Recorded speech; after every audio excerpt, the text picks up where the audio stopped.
주은강 강하나 집사님, 신주영 학생, 박윤성 학생, 신태현 목사님 가정에서 함승민 학생, 전효준 학생, 이은양 학생, 최단경, 최교빈, 최미루 학생, 최보민 학생, 정다현 학생, 허윤아 학생, 홍지민 학생, 김병준 학생, 김연임 집사님, 이준아 학생, 정수인 학생,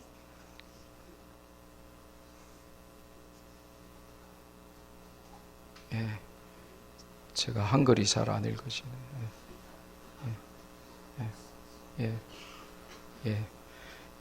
학생입니다. 최현웅 학생, 신유민 학생. 항상 이름을 쓸 때는 또박또박 글씨를 잘 써야 됩니다. 그러면 제가 못 읽는 수가 있어요. 정주왕 학생, 김나혜 학생, 김상은 학생, 주현민 학생, 함효민 학생, 김세진 학생, 김나연 학생, 배유현 학생, 정동우 학생, 최은진, 최은성, 최은호 학생, 이병희 목사님 가정에서 김희연 선생님, 이한나 성도님, 홍순성 선생님, 양승혜 학생, 유사무엘 학생, 서린 학생, 박예서 학생, 이성모 학생, 이하성 학생, 김추리 선생님, 김경자 집사님, 배현정 집사님, 이승환 학생 가족, 천수복 집사님, 이하경, 이하윤 학생, 심재동, 강지연 성도님 집사님 가정, 심아연 학생, 심영훈 학생, 이래 학생, 이상현 주연희 집사님 가정에서 진선희 집사님, 이은양 학생 할머니, 신현주 사모님, 함동길 함혜겸 집사님 가정에서 김채원 집사님, 이수인 권사님, 장은성 학생, 장휘원 학생, 강림 학생, 권다예 학생, 백시온 학생, 박준영 학생, 권다현 학생, 김찬미 학생, 다니엘라 학생, 황유진 학생, 신예원 학생, 최재혁, 최현숙 성도님 가정에서 최재원, 최우진 학생, 배유민 학생, 이승환 학생, 안수연 학생, 함수민 학생, 그리고 저희 가정에서 하나님 앞에 귀한 예물을 드립니다. 기도하겠습니다. 거룩하신 아버지, 부흥의 둘째 날 하나님께서 저희들에게 시대를 살리는 생명의 말씀 주시려고 천국 잔치를 열어주시니 감사합니다. 여러 많은 변명과 핑계를 내려놓고 은혜의 현장 천국 잔치로 달려 나왔사오니 하나님께 영광을 돌리게 하시고 하나님의 이름에 합당한 영광이 드러나게 하시고 하나님께서 하늘 음성을 선포해 주실 때에 우리 김민호 목사님을 도구로 사용하셔서 하나님의 말씀을 선포할 때에 성령 충만하게 하시고 온 성도들이 사람의 말로 아니 받고 하나님의 음성으로 받아 우리가 믿을 때에 하나님의 영광을 보는 밤이 되게 해 주옵소서. 조국 대한민국을 하나님께서 친히 붙잡아 주시고 지켜주시고 살려주시고 한국교회가 깨어 일어나게 하시고 오늘이 그 현장이 되게 해 주옵소서. 귀한 예물 받은 은혜 감사하며 주실 은혜 사모하여 하나님께 올려드립니다. 이 예물이 잃어버린 영혼들 하나님께로 살려내는 일에 오병이어처럼 쓰이게 하시고 바치는 손길 성경에 약속하신 대로 그 손이 하는 일이 형통케 하시고 만배로 되갚아 주옵소서. 예배 시종을 주님께 의탁하오며 주 예수 그리스도의 이름으로 기도드립니다. 아멘. 하나님의 말씀 받습니다. 신약성경 로마서 8장 28절입니다. The word of God for tonight is from Romans chapter 8 verse 28. 로마서 8장 28절 말씀입니다.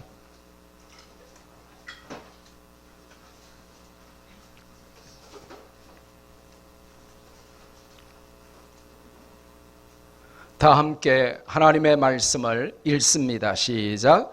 우리가 알거니와 하나님을 사랑하는 자 곧 그의 뜻대로 부르심을 입은 자들에게는 모든 것이 합력하여 선을 이루느니라. 아멘.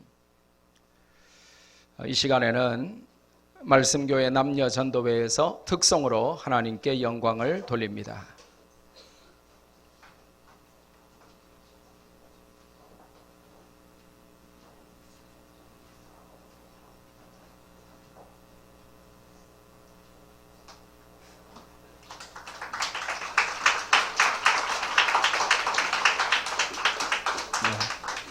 네. 엄마 아빠가 나온다고 애들이 박수를 막 치고 있네요.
아멘. 여러분, 우리가 오직 은혜 아니면 살아갈 수 없음을 믿음으로 동의하고 그렇게 고백하십니까? 예, 감사드립니다. 오늘 강사는 인천 회복의 교회를 담임하시는 김민호 목사님이신데요. 자, 우리가 믿음 생활을 제대로 하자 할 때에 우리가 추구하고 바라고 기도하는 것이 청교도 신앙이고 또 그것을 가능하게 해주는 것이 개혁주의 신학인데, 이 청교도 신앙과 개혁주의 신학에 정통하신 우리 목사님을 오늘 강사로 모셨습니다. 최근에 이번 달에 따끈한 책을 내셨어요. 신앙은 개념이다. 뭐라고요?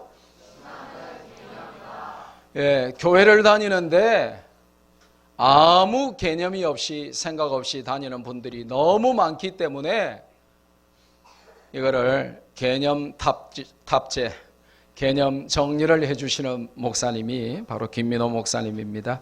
오늘 나오셔서 봉독해 드린 로마서 8장 28절 말씀으로 하나님의 섭리, The Providence of God, 하나님의 섭리를 우리가 말씀 들을 때에 큰 소리로 아멘하면서 은혜 받으면서 그렇게 도전받는 시간 되기를 바랍니다. 한번 연습해 볼까요?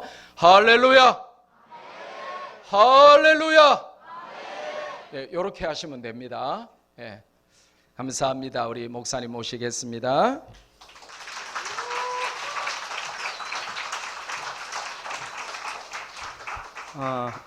만나뵈서 반갑습니다. 다 같이 기도하시겠습니다. 사랑이 많으신 하나님, 우리가 주님 이외에는 다른 것 알지 않기를 원합니다. 우리가 주님 안에서 모든 것을 바라보게 하여 주시고 주님 안에서 우리 인생이 바른 길을 나아갈 수 있도록 은혜 베풀어 주옵소서. 주님 알기 위하여 이 자리에 모였습니다. 우리가 알고 준행하며 하나님을 영화롭게 하는 우리의 본분에 합당한 삶을 살아가게 하여 주옵소서. 예수님의 거룩하신 이름으로 기도드립나이다. 아멘. 네, 반갑습니다. 인천의 회복의 교회 담임을 하고 있는 김민호 목사입니다.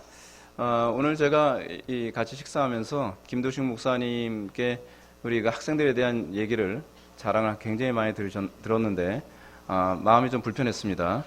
네, 우리 교회는 더 해야 되는데 이 모습이 아름답고요. 근데 저는 여러분한테 이런 질문을 던지고 싶습니다. 여러분들이 많이 배우고 많이 아는 것 중요합니다. 그러나 여러분들이 할 수 있는 한 많이 의심하십시오. 저는 여러분들에게 이런 얘기를 하고 싶습니다. 제가 여러분한테 말씀드리는 의심이라고 하는 것은 부정을 위한 의심이 아닙니다.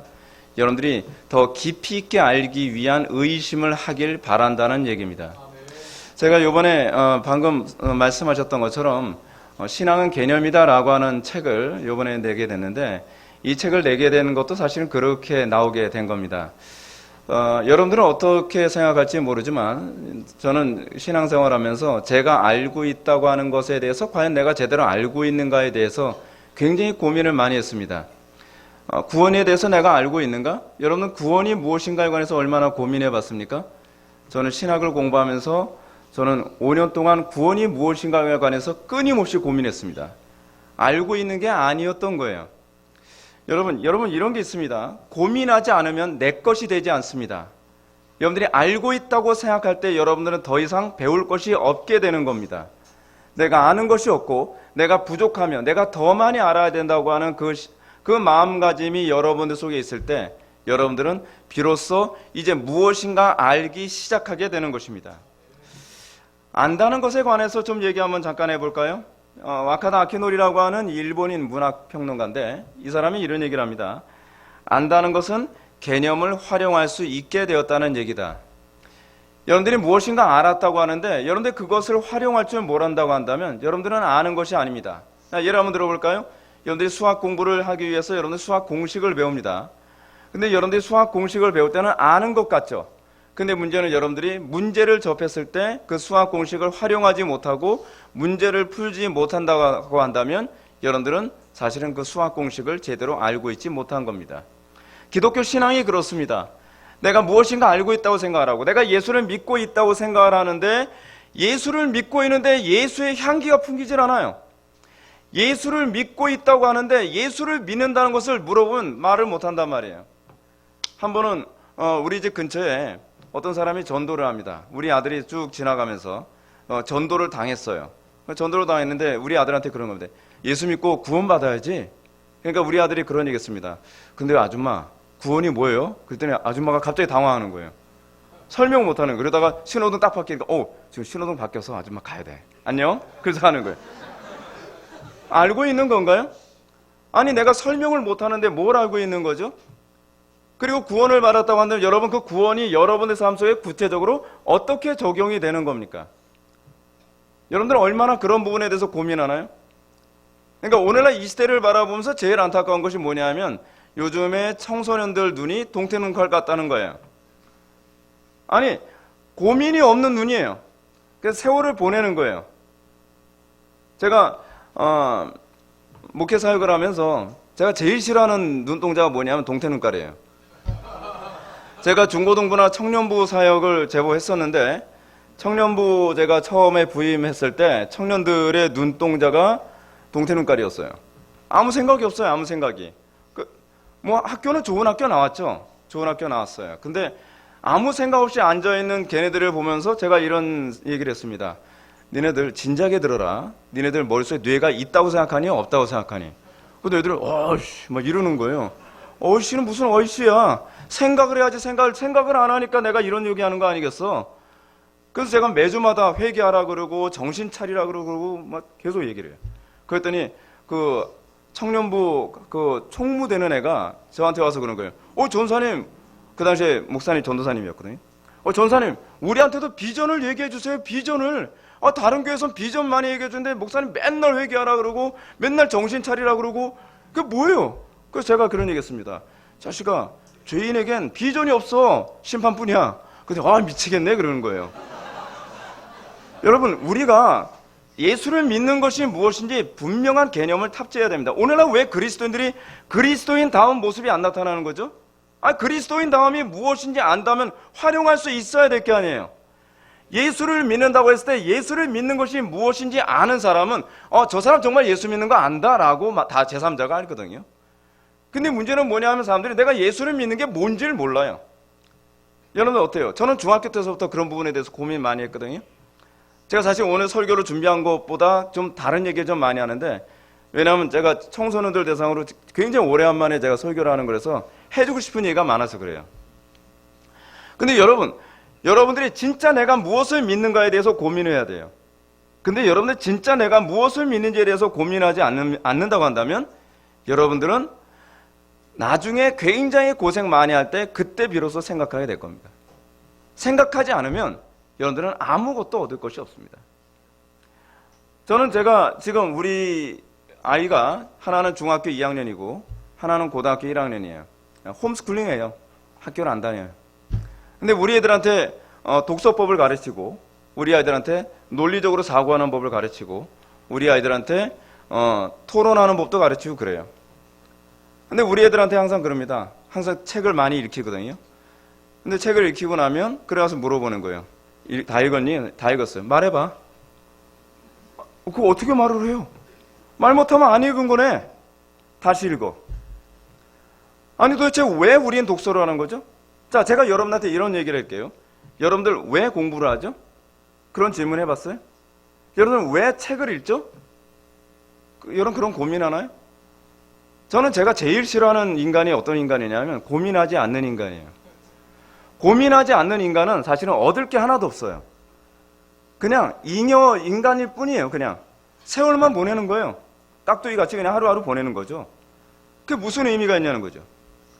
자, 오늘 우리는 섭리라는 그 교리를 좀 다루고자 합니다. 모르겠어요. 여러분들이 교리적으로 어떤 얘기를 듣고 어떤 걸 배우는지 전 모르겠어요. 워낙 목사님이 탁월하시니까 여러분들이 잘 알아들을 거라고 생각합니다. 사실 우리 교회에서는 주일학교 한 초등학교 2, 3학년만 되면 제 설교를 다 받아 적어요. 초등학교 2, 3학년만 되면. 그리고 걔네들이 이런 얘기합니다. 대화하다가 아이들끼리 막 초등학교 애들이에요. 대화하다가 애가 좀 엉뚱한 소리 하면 야, 너 그거 천주교 교리야. 너 그러려면 천주교 가. 그게 이제 우리 교회 주일학교 이 아이들이 하는 대화예요. 걔네들이. 그러니까 이게 왜 그러냐면 얘네들이 맨날 제 설교를 이렇게 듣거든요. 근데 우리 교회 아이들은 예배 시간에 졸지 않도록 훈련을 받아요. 그래서 유치부 때 되면은 한 초등학교 들어가기 전까지는 앉아서 딱 다 들어요. 그러면서 이제 한 번은 걔네들이 설교한 거 노트를 딱 적었는데 뭐라고 적었냐면 이제 당황하게 이거 요약을 못하니까 칼 바르트라고 하는 자유주의 신학자 있거든요. 칼 바르트라는 자유주의 신학자에 대해서 막 설교를 했어요. 그랬더니 얘가 칼 바르트 나쁜 사람 이렇게 썼어요. 예. 근데 얘네들이 그걸 대충 알아듣는 거예요. 대충 알아듣는 거예요. 그래서 얘네들이요 놀라운 게 뭐냐면 여러분들 설교를 잘 듣는 것이 굉장히 중요합니다. 얘네들이 중학교를 졸업할 때쯤 되면 플라톤을 읽어내요. 애들이. 플라톤을 읽고 국가론에 관해서 얘기를 해요. 그게 가능해요. 근데 여러분, 저는 한국교회의 가장 심각한 문제는 뭐냐면 설교의 퀄리티가 너무 낮다는 게 문제라고 생각을 해요. 설교의 퀄리티를 높여서 못 알아듣는 것이 아니라 사람들이 그 설교를 들을 의지가 없기 때문에 설교 퀄리티를 자꾸 낮추는 거라고 생각하는 거예요. 그러니까 우리 교회 자랑해서 죄송합니다. 왜냐면 제가 아까 그랬어요. 배가 아프다고. 그래서 제가 우리 교회를 좀 잠깐 자랑을 한다면 이래요. 우리 교회 같은 경우에는 아이들에게 왜 우리는 복음을 들어야만 하느냐에 관해서 끊임없이 강조해요. 그러니까 저는 기본적으로 그래요. 너희들이 구원받았다라고 하는 것을 전제로 하질 않아요. 너희들이 구원받았는지 구원받지 않았는지, 너희들이 구원받은 자로서의 표징이 분명한지를 먼저 고민해 보라고 얘기하는 거예요. 왜냐하면 제가 그렇게 고민했거든요. 그리고 그 고민 가운데에 여러분, 고민을 하면서 설교를 듣는 것과 아무 생각 없이 설교를 듣는 것의 차이는 엄청납니다. 여러분들이 왜 어려운 설교를 못 알아듣는지 아십니까? 궁극적으로는 어려워서가 아니라 알아들을 의지가 없어서 그런 겁니다. 여러분들이 정말로 고민을 한다면 알아들으려고 할 겁니다. 저는 제가 철학을 20대쯤에 혼자서 독학으로 이제 공부를 했는데 저는 알고 싶었어요. 진리를 알고 싶었어요. 그러니까 모르면 알기 위해서 쥐어짜기 시작하는 거예요. 여러분들 어떤가요? 제가 주일학교에 보니까 포켓몬스터 같은 거 이름 잘잘잘 외우더라고요. 여러분 다 영어로 된 건데 어떻게 외우죠? 걔네들이요? 관심이 있으니까. 근데 왜 사람들이 복음에 대해서는 왜 목사님 설교를 눈높이로 해주세요. 이거 실존주의거든요. 설교를 좀 쉽게 해주세요. 왜 그럴까요? 관심이 없으니까. 그러니까 궁극적으로 왜 복음이 필요한가에 관한 필요성을 먼저 느끼게 된다면 복음의 그 설교의 퀄리티가 높아도 반드시 관심을 갖고 듣게 되어 있다는 거죠. 자, 오늘 제가 여러분한테 얘기하려고 하는 거, 우리는 오늘 섭리라고 하는 용어에 대해서 우리는 좀 배우게 됩니다. 섭리. 여러분, 기독교 신앙에서요, 기독교 신앙은 온통 딜레마로 가득합니다. 여러분들 간혹 가다가 좀 착각하는 게 뭐냐면 기독교는 교회에서 돌쇠를 만드는 데 목적이 있지 않습니다. 가끔가다 이제 사람들이에요. 목사님 이거 뭔가요? 그럼 그냥 믿어 자식아. 뭘 자꾸 물어봐. 근데 여러분 뭐가 신앙인지 아세요? 질문이 신앙이에요. 질문을 한다는 건 관심이 있다는 얘기예요. 질문을 안 한다고 하는 건 더 이상 생각을 안 한다는 얘기예요. 오늘날 학교 공교육의 가장 심각한 문제가 뭔지 아세요? 질문을 못하게 하는 거예요. 저는 사람을 돌쇠로 만드는 법을 알아요. 그리고 사람을 총명하게 만드는 법도 알아요. 여러분, 제가 그래 얘기했죠. 우리 교회 아이들은 한 중학교만 졸업하면 플라톤 정도는 읽을 수 있다고요. 플라톤의 국가론을 읽으면서 고등학교 애가 그런 얘기 하더라고요. 목사님, 제가 그 독서 토론 하는데 학교 가가지고서 세인트 존스 독서학교를 갔었는데 거기서 플라톤의 국가론을 배웠거든요. 근데 칼빈의 기독교 강해에 나오는 국가론에 비하면 좀 저급하더라고요. 그렇게 얘기해요. 근데 그게 가능해요. 왜냐하면 걔네들은 고민을 하면서 책을 읽기 때문에 그래요. 오늘 우리가 섭리라는 얘기를 하면서 하나님의 그 섭리에 관해서 우리는 이해를 해야만 해요. 왜 이해를 해야 되느냐? 하나님의 섭리를 이해를 못하면 하나님은 이상한 하나님이에요. 자, 우리는 창세기 1장부터 우리는 난관에 빠지기 시작합니다. 창세기 1장에서 무슨 얘기 나오죠? 아담과 하와의 창조 사건이 나와요. 그리고 아담과 하와가 창조되고 난 이후에 어떤 일이 벌어지죠? 타락해요. 선악을 알게 하는 나무 실과 따먹는단 말이에요. 정상적인 지능을 가지고 있는 사람이 이 질문을 하죠. 아니, 하나님 선악을 알게 하는 나무의 실과 하나님이 따먹을 줄 모르셨을까요? 모르셨겠어요? 알았겠어요? 알았겠죠. 왜냐하면 하나님은 전지하시니까. 근데 그 전지하신 하나님이 왜 타락을 방치해놓고 또 타락했다고 또 지옥 보내고, 이건 도대체 무슨 시츄에이션이에요? 그러니까 사람들이 당연히 그 질문하죠. 목사님 왜 이렇죠? 라고 하죠. 그럼 뭐라죠? 돌쇠를 만드는 거예요. 믿으세요. 자, 좋아요. 믿으세요 라는 말이 틀렸다는 얘기가 아니에요. 근데 제가 이런 질문을, 뭘 믿으라는 거죠? 여러분은 그 질문을 던져야 돼요. 도대체 뭘 믿으라는 거예요? 우리는 그런 부분에 대해서 생각을 안 해요. 그냥 믿으세요. 그럼 그냥 우리는 이걸 믿죠. 선악과를 따먹었다는 걸 믿는 거예요. 그러니까 여러분들이 신앙생활에서 우리가 굉장히 고민을 안 하는 것 중 하나 뭔지 아세요? 저는 영접 기도를 했으니까 구원을 받았어요. 구원의 확신이 있어요. 그럼 제가 이런 질문을 던지는 거예요. 여러분들은 구원의 확신을 믿는 겁니까? 아니면 구원을 주시는 하나님을 믿는 겁니까?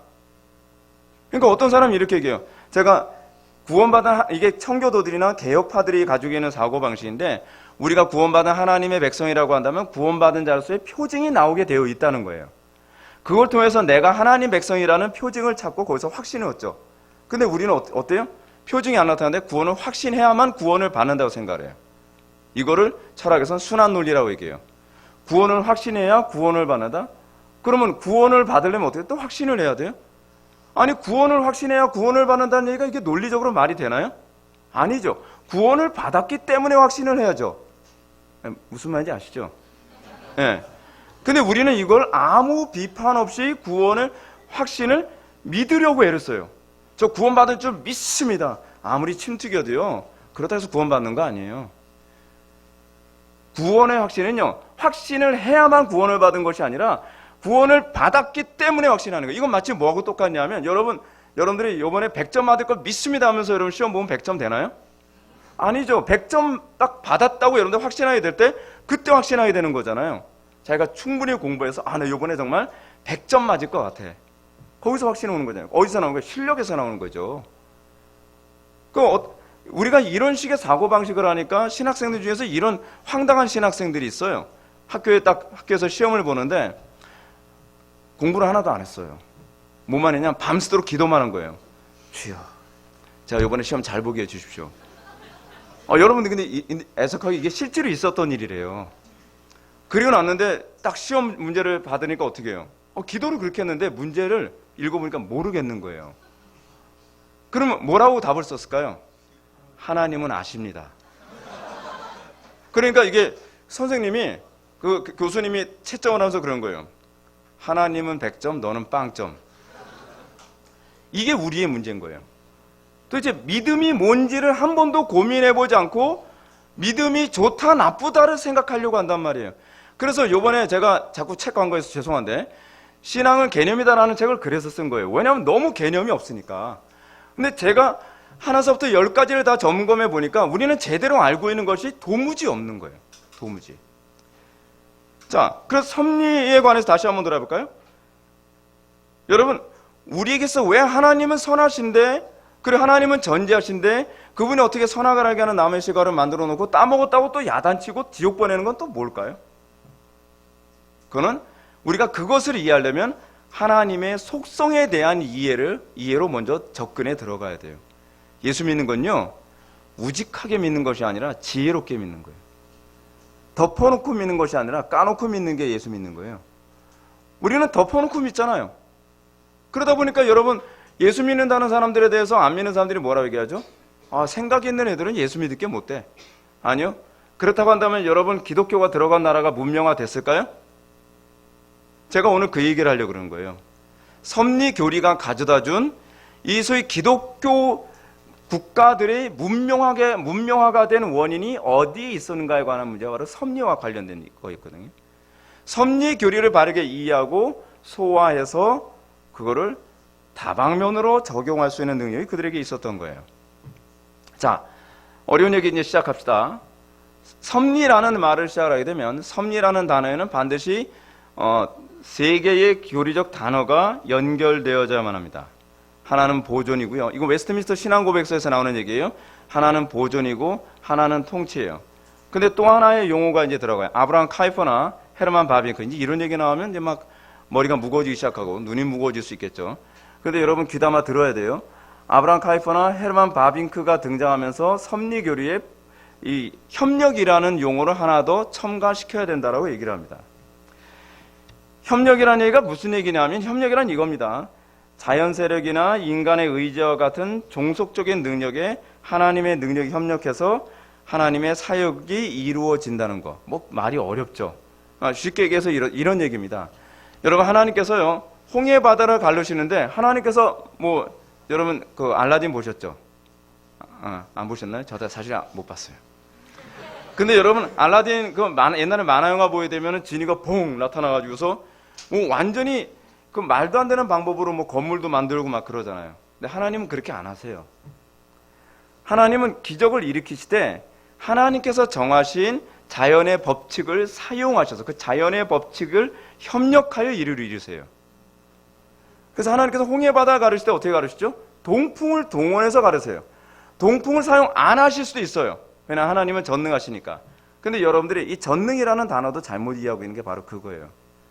여러분들 하나님의 전능성을 어떻게 생각을 하죠?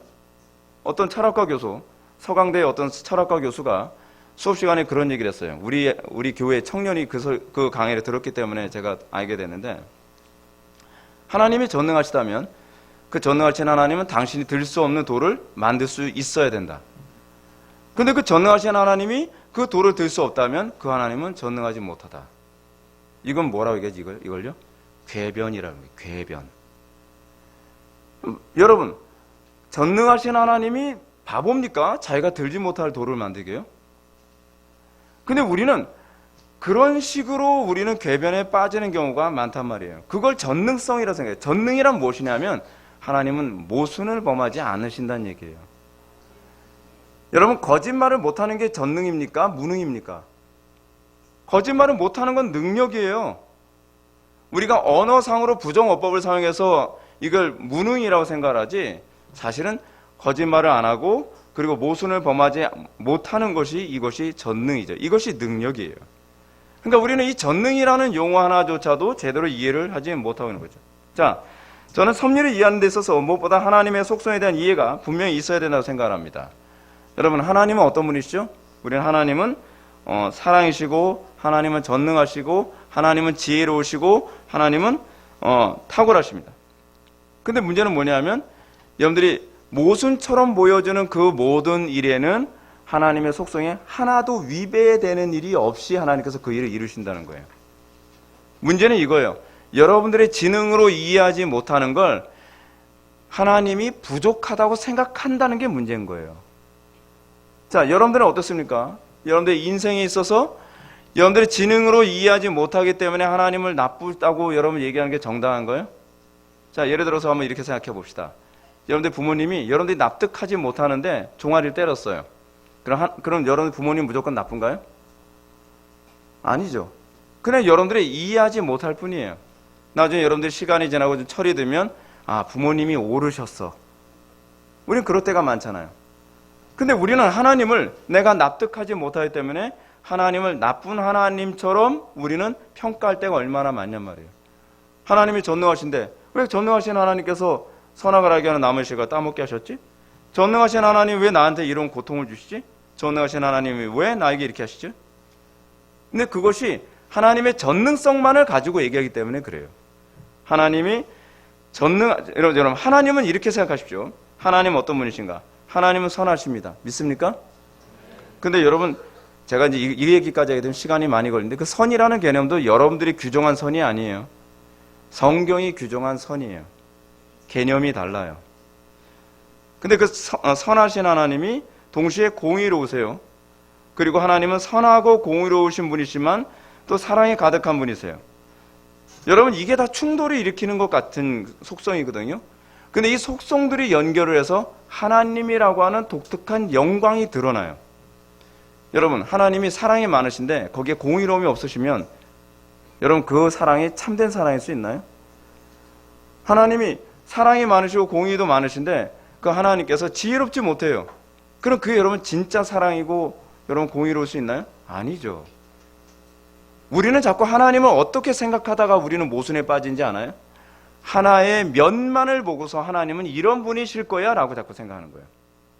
그러다 보니까 여러분들은 하나님을 오해를 해요. 간혹 가다가 이제 우리 회복의 교회에 인터넷에서 제 설교만 듣다가 오신 분들이 저를 굉장히 오해합니다. 왜냐하면 저의 한 면만 보거든요. 저는 제가 설교할 때 공예배 때는 여러분들 이렇게 농담 잘 안 해요. 굉장히 엄격하게 합니다. 지금 제가 조크를 좀 가끔가다 사용하는 이유가 뭐냐면 여기 청소년들이 많아서 그래요. 실제로 우리 교회는 조크를 사용하지 않아도 잘 집중하고 잘 들으니까 별로 조크를 잘 사용하지 않습니다. 그러다 보니까 인터넷에서 영상으로만 제 그 동영상을 본 사람들은 김 목사는 바늘로 찔러도 피 한 방울 안 나오게 생겼고 뭐 차갑고 냉정하고 뭐 그렇게 봐요. 그런데 어떤 분이 인터넷으로만 제 설교를 듣다가 우리 교회 찾아왔어요. 인사를 하는데 저 설교 끝나고서 내려오면 또 밑에 내려오면 제가 굉장히 다정다감하거든요. 제가 사실이에요. 사실 진짜 그래요. 저 원래 제가 굉장히 사람 사귀는 거 좋아하고 농담하는 거 되게 좋아해요. 근데 제가 내려와서 웃으면서 악수를 딱 했더니 이 사람이 하는 얘기가 오, 이 양반 웃기도 하네? 그런 거예요. 네. 그거 왜 그러냐면 저의 속성에서 한 면만 봤기 때문에 오해를 하고 있는 거예요. 근데 우리가 하나님에 대해서 그렇게 오해를 해요. 우리가 하나님을 입체적으로 보는 것이 아니라 하나님의 어떤 속성만을 보면서 우리가 감히 하나님이 공의롭지 못하다든지, 감히 하나님이 선하시지 못하다든지, 감히 하나님이 지혜롭지 못하다고 생각해요. 이걸 우리는 한 단어로 뭐라 그러죠? 교만이라고 해요. 교만. 네. 교만하니까 그런 거예요. 자기의 지성으로 얼마든지 하나님을 평가할 수 있다고 생각해요. 좀 개인적으로 그래요. 여러분들이 가지고 있는 그 지식의 수준 가지고서 여러분들이 저를 평가하면 좀 기분 되게 나쁘죠. 쥐뿔도 모르는 게 뭘 나를 평가를 해. 그렇지 않나요? 근데 보세요. 우리가 하나님께 그 짓을 하고 있는 거예요. 하나님이라고 하는 존재는요, 무한 광대하심의 속성을 가지고 있어요. 그건 우리가 측정해낼 수 있는 분이 아니에요. 근데 그 측정해낼 수 없는 분을 믿음의 대상으로 생각하는 것이 아니라 비판과 평가의 대상으로 생각할 때는 그건 더 이상 믿음이 아니죠. 그럼 여러분들 이렇게 하죠. 아니 의심하라며.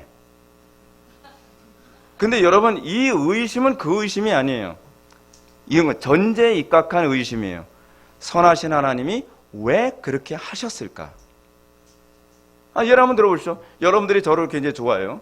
아니 지금 좋아한다는 얘기가 아니라 그렇다고 치자는 거죠. 근데 여러분들이 저를 좋아하는데 좋아하는 제가 여러분들에게 야단을 쳤어요. 납득이 안 되는 야단을 쳤어요.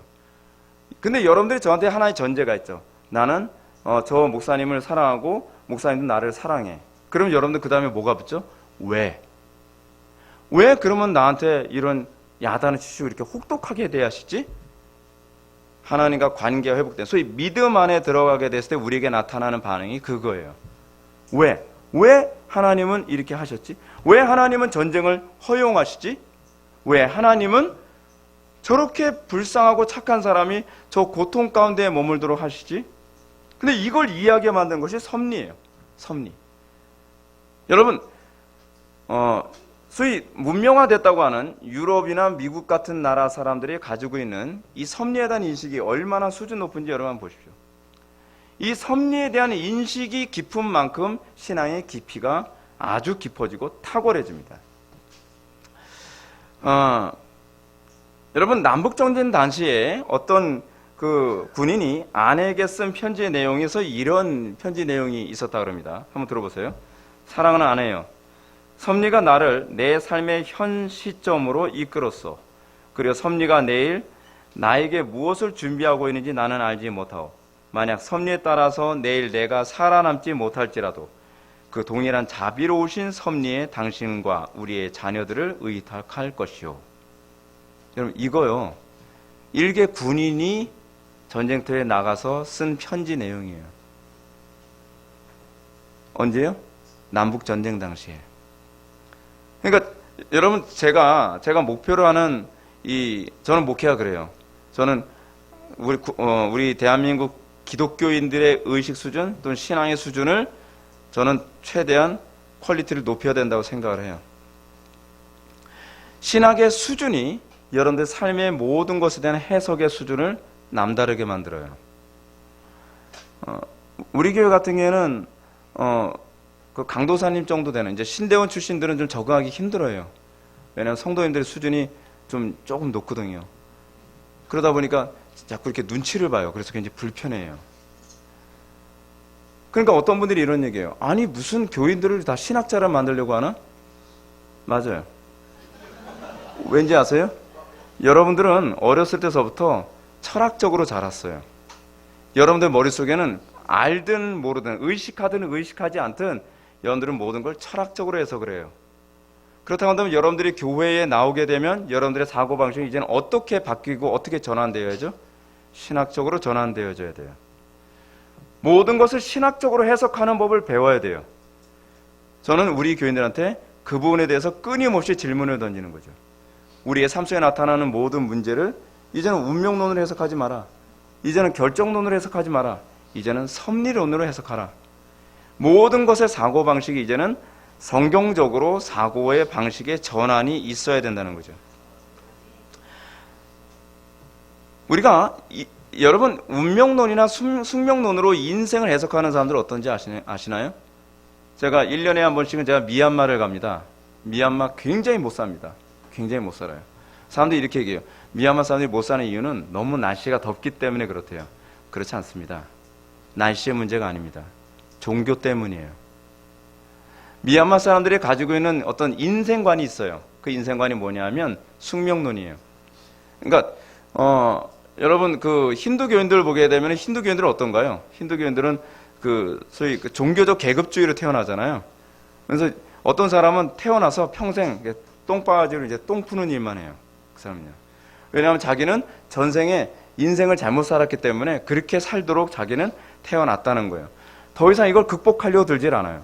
근데 더 웃긴 건 뭐냐면 똥바지를 풀다 보면 거기서 이렇게 메탄가스 같은 막 올라오잖아요. 그럼 냄새 맡다가 쓰러지는 사람이 있어요. 똥 냄새가 너무 심하니까. 그러면 그 다음에 누가 오냐면 쓰러진 사람, 깨우는 사람이 또 있어요. 평생 그것만 해요. 얼굴에 물 뿌려주는 거예요. 네. 근데 자기는 그걸 위해서만 태어났다고 생각해요. 극복하려고 들지 않아요. 여러분 그런 사람들이 인생에 여러분 변화가 있을까요? 없죠. 왜냐하면 인생은 극복되는 게 아니라고 생각하는 거예요. 그게 여러분 숙명론이나 운명론을 가지고 있는 사람들의 특징이에요. 근데 알고 계시나요? 여러분들이 가지고 있는 사고 중에서 상당수가 이미 숙명론이나 운명론적으로 생각하고 있다는 거. 섭리론, 다시는 예정의 관점에서 여러분들의 인생을 바라보면 그렇지 않습니다. 소위 섭리론이나 예정의 관점으로 여러분들의 인생을 바라보면 항상 어떻게 논리가 전개되어지냐면 나는 최선을 다하고 하나님 항상 최선의 결과를 주신다. 여러분 그게 예정이에요. 여러분들 예정론을 결정론으로 이해하는 경향이 많이 있습니다. 또는 예정론을 여러분들은 숙명론으로 이해하는 경향이 많이 있어요. 예정론이 만약에 그런 것이었다고 한다면 유럽은 문명화되지 않았을 거예요. 실제로 유럽 사람들은 예정론을 그렇게 이해하지 않아요. 제가 여기서 예정론까지 다 설명하기에는 시간이 너무 부족하기 때문에 제가 설명 못 해드리지만 여러분들 기독교 신앙이 하나씩 여러분들이 체계화되어지게 됐을 때 여러분들은 소위 그 신앙을 가지고 여러분들이 다음 세대를 바꿀 수 있다는 얘기입니다. 자, 그래서 우리는 하나님께서 우리에게 주신 최고의 환경이라고 해석을 합니다. 왜요? 하나님께서는 우리에게 항상 최선을 베푸시는 분이시니까. 여러분 우리는 어떻게 생각하나요? 저는 인생을 그렇게 살아왔어요. 저는 제가 부격자 생활하면서도 굉장히 교회 같지 않은 교회에서 부격자 생활을 굉장히 오래 했어요. 근데 저는 그렇게 생각했어요. 하나님께서 나에게 주신 최선의 환경이기 때문에 나는 이곳에서 최선으로 살아야 된다. 그것이 하나님께서 기뻐하시는 삶이다. 그러면서 인생이 더 적극적으로 달라지게 되는 거죠. 그래서 현실에 굴복하거나 낙담하지 않습니다. 이게 예정론을 믿는 신자들의 태도예요. 어떤 결과를 주시든 하나님께서는 최선의 결과를 주실 거라고 믿는 거죠. 우리가 원하는 결과가 아니에요. 예정론에서 얘기하는 결과는 우리가 원하는 결과가 아니라 하나님께서 원하시는 최선의 결과예요. 그래서 여러분들은 내가 생각하는 결과를 맞이하지 않아도 우리는 하나님을 찬양하고 감사할 수 있죠. 왜냐하면 그 결과는 하나님이 최선으로 나에게 주셨다고 믿기 때문에 그래요. 자, 이런 섭리의 관점에서 아담과 하와의 범죄 사건을 한번 좀 넘어가 볼까요? 왜냐하면 이 문제는 예수를 믿는 상당수의 신자들에겐 속 시원하게 해결되지 않는 딜레마 같은 문제이기 때문에 그렇습니다. 그리고 제가 또 말을 꺼냈잖아요. 여러분들 아마 괜히 이 말 꺼내가지고 계속 그 생각만 하게 만든다고 걱정하지 마세요. 제가 여기서 그 얘기를 해드릴게요. 근데 여러분 제가 이 부분에 대해서 어떤 사람에게는 속 시원하게 이 문제가 해결될 수도 있지만 여러분들 하나님의 속성을 믿지 않는다고 한다면 그 사람에게는 여전히 그 소리가 그 소리네 라고 여겨질 수밖에 없어요. 왜냐하면 하나님의 일에 대해서 우리가 안심할 수 있고 그 부분에 대해서 우리가 기뻐할 수 있고 감사할 수 있는 것은 내 머리로 납득되기 때문이 아니에요. 그분의 선하심이 믿어지기 때문이에요. 그분이 하시는 일이 정당하다고 믿어지기 때문에 우리는 납득하고 아멘할 수 있는 거죠. 어거스틴이 얘기했던 것처럼 우리는 납득하기 위해서 이해하는 것이 아니라 이해하기 위해서 순종하는 거예요. 우리는 순종하면 납득해요. 그러나 우리가 이성으로 납득하면 믿으려고 했을 땐 절대로 믿어지지 않습니다. 왠지 아세요? 우리의 이성이 미련하기 때문에 그래요. 자, 그럼 우리가 이 문제에 접근하기 전에 먼저 웨스트민스터 신앙고백서가 예수님의 아담과 하와의 범죄에 관해서 어떻게 얘기하나 한번 사항을 한번 읽어볼게요. 좀 약간 깁니다. 정신을 차리고 들어보시기 바랍니다. 준비하시고 자 듣습니다. 하나님의 전능하신 능력, 측량할 수 없는 지혜, 그리고 무한한 선하심이 하나님의 섭리 가운데 매우 명백하게 나타난다. 지금 여러분 섭리 얘기하게 될 때 무슨 얘기부터 먼저 시작하죠? 하나님의 속성에 관한 얘기를 먼저 해요. 예. 이 하나님의 속성에 대한 믿음이 없으면 하나님의 일하심에 대해서 납득할 수 없다는 얘기예요. 섭리는 심지어 첫 번째 타락과 천사와 사람의 다른 모든 죄까지 미친다. 죄는 단순한 허용에 의한 것이 아니며 여러 세대에 가장 지혜롭고 강력하게 억제하시고 또한 명령하시고 막 이제 졸음이 쏟아지죠. 주관하시어 하나님 자신의 거룩한 목적을 이루도록 하신다. 여러분 근데 놀라운 게 뭐냐면 우리 교회들은요 또 자랑질 우리 교회 아이들은 고등부 되면 지금 보니까 이 신문까지는 웨스트민스터 소교리보다 이 신문은 달달달 외워요. 지금 목표가 이제 고등학교 졸업하기 전까지 100친문까지 다 외우는 거예요. 여러분 영국이나 미국 쪽에 있는 소위 보수주의 교회에서는요 아이들이 고등학교 졸업할 때 되면 웨스트민스터 소교리 문답은 100친문까지 달달달 외우는 애들이 태반이에요. 그래서 신학교에서 질문합니다. 여러분 웨스트민스터 소교리 문답 제 8문 한번 얘기해보세요. 손 다 들어요. 못 드는 건 우리나라 학생뿐이에요. 왜냐면 우리는 그거 외우질 않으니까. 근데 이것이 우리의 신앙의 전제거든요. 그래서 우리 교회도 이걸 암기시키는 거예요. 그래서 우리 작은 아들이 지금 중학교 2학년인데 사실 초등학교 때 100친문까지 다 한 번 외웠었거든요. 그런데 이제 시간 지나니까 또 다 까먹었어요. 그래서 다시 또 반복시키는 거죠. 네. 자, 여기서 우리가 보면 이런 얘기가 이제 나옵니다. 죄악성은 오직 피조물에게서만 나온 것이며, 죄악성은 어디서 나와요? 피조물에게만 나오는 거예요. 그리고 하나님에게서 나온 것이 아니다. 가장 거룩하고 의로우신 하나님은 죄의 조성자이거나 승인자가 아니며 그럴 수도 없다. 우리가 이걸 전제로 해서 죄가 하나님에게서 나온 것이 아니라 아담과 하와에게서 나왔다고 우리는 보게 되죠. 자, 여러분들 이런 얘기를 허용이라는 얘기를 많이 들어요. 하나님께서는 아담과 하와가 죄를 짓도록 유도하신 건 아니지만 허용하신 것이다. 근데 문제가 뭐냐면 허용이라는 말을 한다고 하더라도요, 이 문제가 해결이 안 돼요. 왜냐하면 허용하시려면 하나님이 결정하셔야 돼요. 그죠? 허용하기 위해서 결정해야 될 게 아니에요. 허용하기 위해서 그 죄를 허용하도록 결정하시면 그 책임은 누구에게 있는 거예요? 하나님에게 있는 거예요. 이 문제가 그렇게 해결된 문제가 아니라는 거죠. 자, 우리는 먼저 웨스트민스터 신앙고백서에서 죄악성은 오직 피조물에게서 나온 것이며 하나님께서 나온 것이 아니다라고 하는 이 가르침을 먼저 봐야 되죠. 흥미롭게도 여기서 아담과 하와의 문제를 접근하는 데 있어서 하나님의 속성에 대한 전제를 둬요. 존재. 어떤 분이에요? 하나님은 가장 거룩하시고 의로우신 분이시다. 이게 이제 조나단 에드워즈나 우리의 영적 거인들이 항상 묵상했던 부분이에요. 여러분, 예를 들어서 이런 겁니다. 여러분, 최근에 교회 오빠라고 하는 영화 보셨나요? 교회 오빠 그 시사할 때 제가 이제 거기 가서 이제 그걸 볼 수 있었는데, 교회 오빠에서 그 사람이 그 고통과 어려움을 극복할 수 있는 근거가 어디 있었을까요? 현상이 아니에요. 시간이 지나면 암이 점점 더 퍼져요. 그 몸이 점점 나빠져요. 기도했는데 하나님이 치료해 주시는 것이 아니라 점점 암세포가 온몸에 번져서 1차 수술해도 안 되고 2차 수술해도 안 되고 3차 수술해도 안 되는 거예요. 자, 현상만 보면 하나님 신뢰할 수 있어요? 없어요? 없죠. 그러면 여러분 찬양이 나오겠어요? 불평이 나오겠어요? 불평이 나오죠. 근데 그 교회 오빠에서 그분이 정말 탁월한 신앙을 가진 게 그거예요. 현상을 보는 게 아니에요. 그래도 하나님은 선하시잖아. 하나님의 속성에 대한 묵상을 하는 거예요. 여러분, 우리는요, 현상만 봐서는 오해할 만한 부분이 굉장히 많이 있습니다. 여러분, 왜 우리는 진화론에 관한 문제에 대해서도 그토록 심각하게 이 문제를 다루는지 아시나요? 진화론의 문제는 그러니까 나의 삶 속에서 일어나는 문제를 어떻게 해석할 것인가에 관한 문제가 되기 때문에 그래요. 여러분, 신앙이 뭔지 아세요? 신앙은 해석이에요. 여러분들이 인생의 문제 어떻게 해석하나요? 저는 아무 생각 없는데요. 여러분, 우리는 끊임없이 우리의 삶의 모든 문제에 관해서 해석을 하게 돼 있어요. 근데 그 해석이 바로 신앙이에요.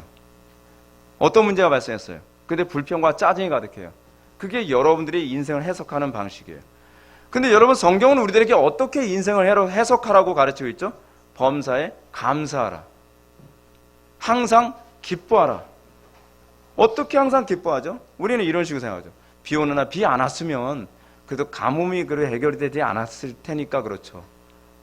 그런 식으로 감사하라는 게 아니에요. 여러분, 이런 식의 유도적으로 감사를 억지로 쥐어짜라고 하는 건 성경적이지 않습니다. 여러분, 그러면 비가 많이 와서 누가 떠내려갔다 칩시다. 감사해야 돼요? 감사하지 말아야 돼요? 감사 못하죠? 왜요? 그럼 또 어떤 사람들, 그래도 억지라도 감사해야죠. 떠내려가서 또 알아요. 또 누구 또 사랑하는 여자한테 또 구초받아 인공호흡 받았을지. 그런 식으로 말을 만들지 말란 말이에요. 우리가 하나님께 감사해야 되는 이유는 무엇이냐면, 우리가 어떤 현상이든 그 현상을 주신 하나님이 선하시기 때문이에요. 속성 때문에 감사하는 거예요. 그분이 선하시고 자비로우시며, 그리고 그분이 전능하신 분이 우리에게 이런 환경을 주셨기 때문에 감사한 거예요.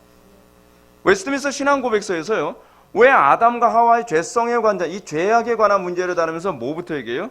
하나님은 가장 거룩하시고 의로우신 분이시다. 그럼 그 사건을 어떻게 봐야 돼요? 하나님이 선하시고 의롭다는 그 관점에서 해석해야 답이 나오는 거예요. 근데 여러분들 삐딱하게 하나님을 나쁜 하나님으로 아예 전제하고 그 문제를 해결하면 해결 안 나와요. 여러분들이 인생의 문제를 해석하는 중요한 방법론이 그렇게 나오는 거죠. 따라서 우리가 이런 식으로 보게 되면 하나님은 죄의 조성자거나 승인자가 될 수 없다고 추론할 수 있죠.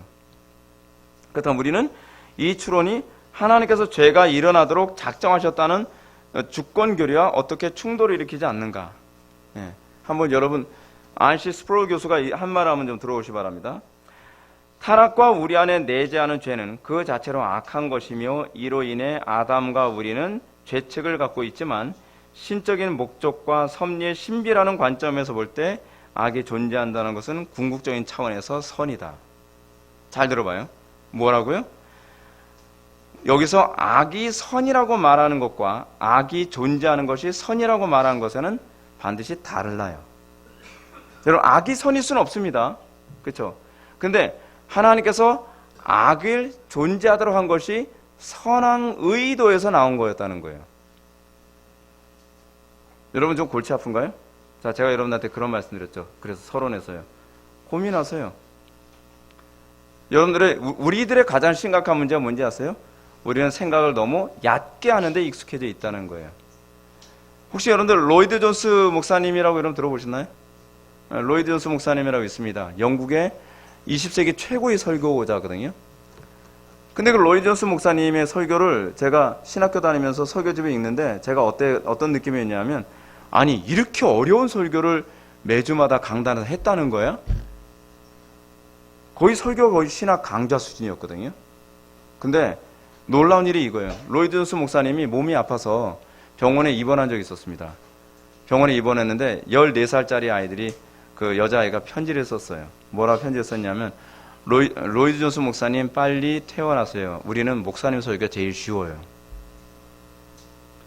여러분, 그렇기 때문에 영국이나 미국 같은 소위 복음이 들어간 선진국 아이들이 우리들보다 훨씬 문명화될 수밖에 없는 겁니다. 강단에서 듣는 설교의 수준이 훨씬 높은 거예요. 그리고 걔네들은 그것에 익숙해져서 자라요. 그래서 그 가운데 영적 거인들이 수도 없이 배출되는 거예요. 목사님은 제가 목회를 하면서 제가 관심을 가진 게 그거예요. 나는 우리 교회 아이들의 신앙적 수준을 영국이나 미국 같은 소위 청교도들에 의해서 세워진 그런 나라의 아이들만큼 퀄리티를 높이자. 그래서 아이들과 어른들이 신학적인 토론과 대화가 가능한 수준으로 끌어올리자. 전 된다고 믿었어요. 그리고 되더라고요. 그것이 가능해요. 우리는 너무 얕게 생각하는 것에 익숙해져 있어요. 제가 여러분한테 왜 이런 얘기를 하냐? 여러분들에게 자극과 도전을 주기 위해서 그래요. 우리는 우리의 사고가 철학으로 사고하는 사람들보다 훨씬 강력해야만 합니다. 그래야 우리는 그들을 이길 수가 있습니다. 자, 여러분들이 아까 하던 얘기 다시 돌아갑시다. 하나님은 R.C. 스프롤 교수가 얘기하는 것처럼 악이 선이라고 말하는 것이 아니라 악이 선을 위해서 일종의 필요라고 말하는, 이건 마치 뭐와 똑같죠? 여러분, 가룟 유다가 예수님 판 사건, 이건 악인가요, 선인가요? 악이죠. 분명히 악이에요. 근데 가룟 유다가 예수님을 팔지 않았다고 한다면 선이 나타날 수 있었어요, 없었어요? 없었던 거죠. 이게 섭리예요. 우리는 이 미묘한 차이에서 하나님의 지혜를 발견하죠. 뭐요? 하나님은 모든 것을 합력하여 선을 이루신다는 거예요. 저는 그렇게 생각해요. 이 땅에서 아무리 악한 자들의 나라를 뒤엎고 아무리 악한 자들에 의해서 이 나라가 아수라장이 돼간다 할지라도요, 그것은 결국 합력하여 선을 이루고야 말 거예요. 그것이 하나님의 위대함이고 그것이 하나님의 전능하심이에요. 그것이 하나님의 지혜죠. 그렇기 때문에 우리는 이 세상이 혼탁하게 돌아가는 가운데서도 우리는 안심할 수 있어요. 왜냐하면 그분의 지혜로움이 탁월하시기 때문에. 그래서 우리는 낙심하지 않습니다. 우리가 이 놀라운 섭리를 믿음으로 받을 수 있게 된다면 오늘날 자신의 인생과 세상의 악으로 가득한 가운데서도 결코 낙심하지 않을 수 있게 돼요. 여러분들 주로 절망할 때 언제 절망하나요? 우리는 여러분들 소위 철학자들이 2차 세계대전 때 제일 절망했던 게 그겁니다. 하나님이 정말 선하신 하나님이 존재하신다면 어떻게 하나님은 전쟁을 허용할 수 있는가에 관한 문제. 그렇죠? 근데 여러분, 그것이 가능하다는 걸 알고 계신가요? 자, 제가 이렇게 얘기해 볼게요. 우리 부모님이 선하시고 지혜로우시다고 하는데 어떻게 나한테 종아리를 때릴 수 있어? 이런 거죠. 왜 우리는 이런 부분에서 딜레마를 느끼죠? 그거는 이유가 있어요. 여러분들이 생각하는 선의 기준이 잘못됐기 때문에 그래요. 그래서 신앙은 개념인 거예요. 책장사. 여러분, 이 부분 용어 하나 또는 하나님의 속성에 대한 이해가 잘못되면 여러분들이 아무리 잘 믿으려고 해도 잘 믿어질 수가 없어요. 왜냐하면 여러분들이 잘못된 용어를 가지고 여러분들의 신앙의 체계를 잡고 있기 때문에 그래요. 하나하나의 용어가 연결이 돼서 하나의 문장이 일어나고 그 문장이 연결이 돼서 하나의 논리적 체계를 세우거든요. 그러니까 여러분, 제가 처음 서론 때부터도 여러분한테 말씀드렸던 게 그거예요. 여러분들이 제대로 알고 있는가를 심각하게 고민하면서 하루하루 순간순간을 살아가야 된다는 얘기입니다.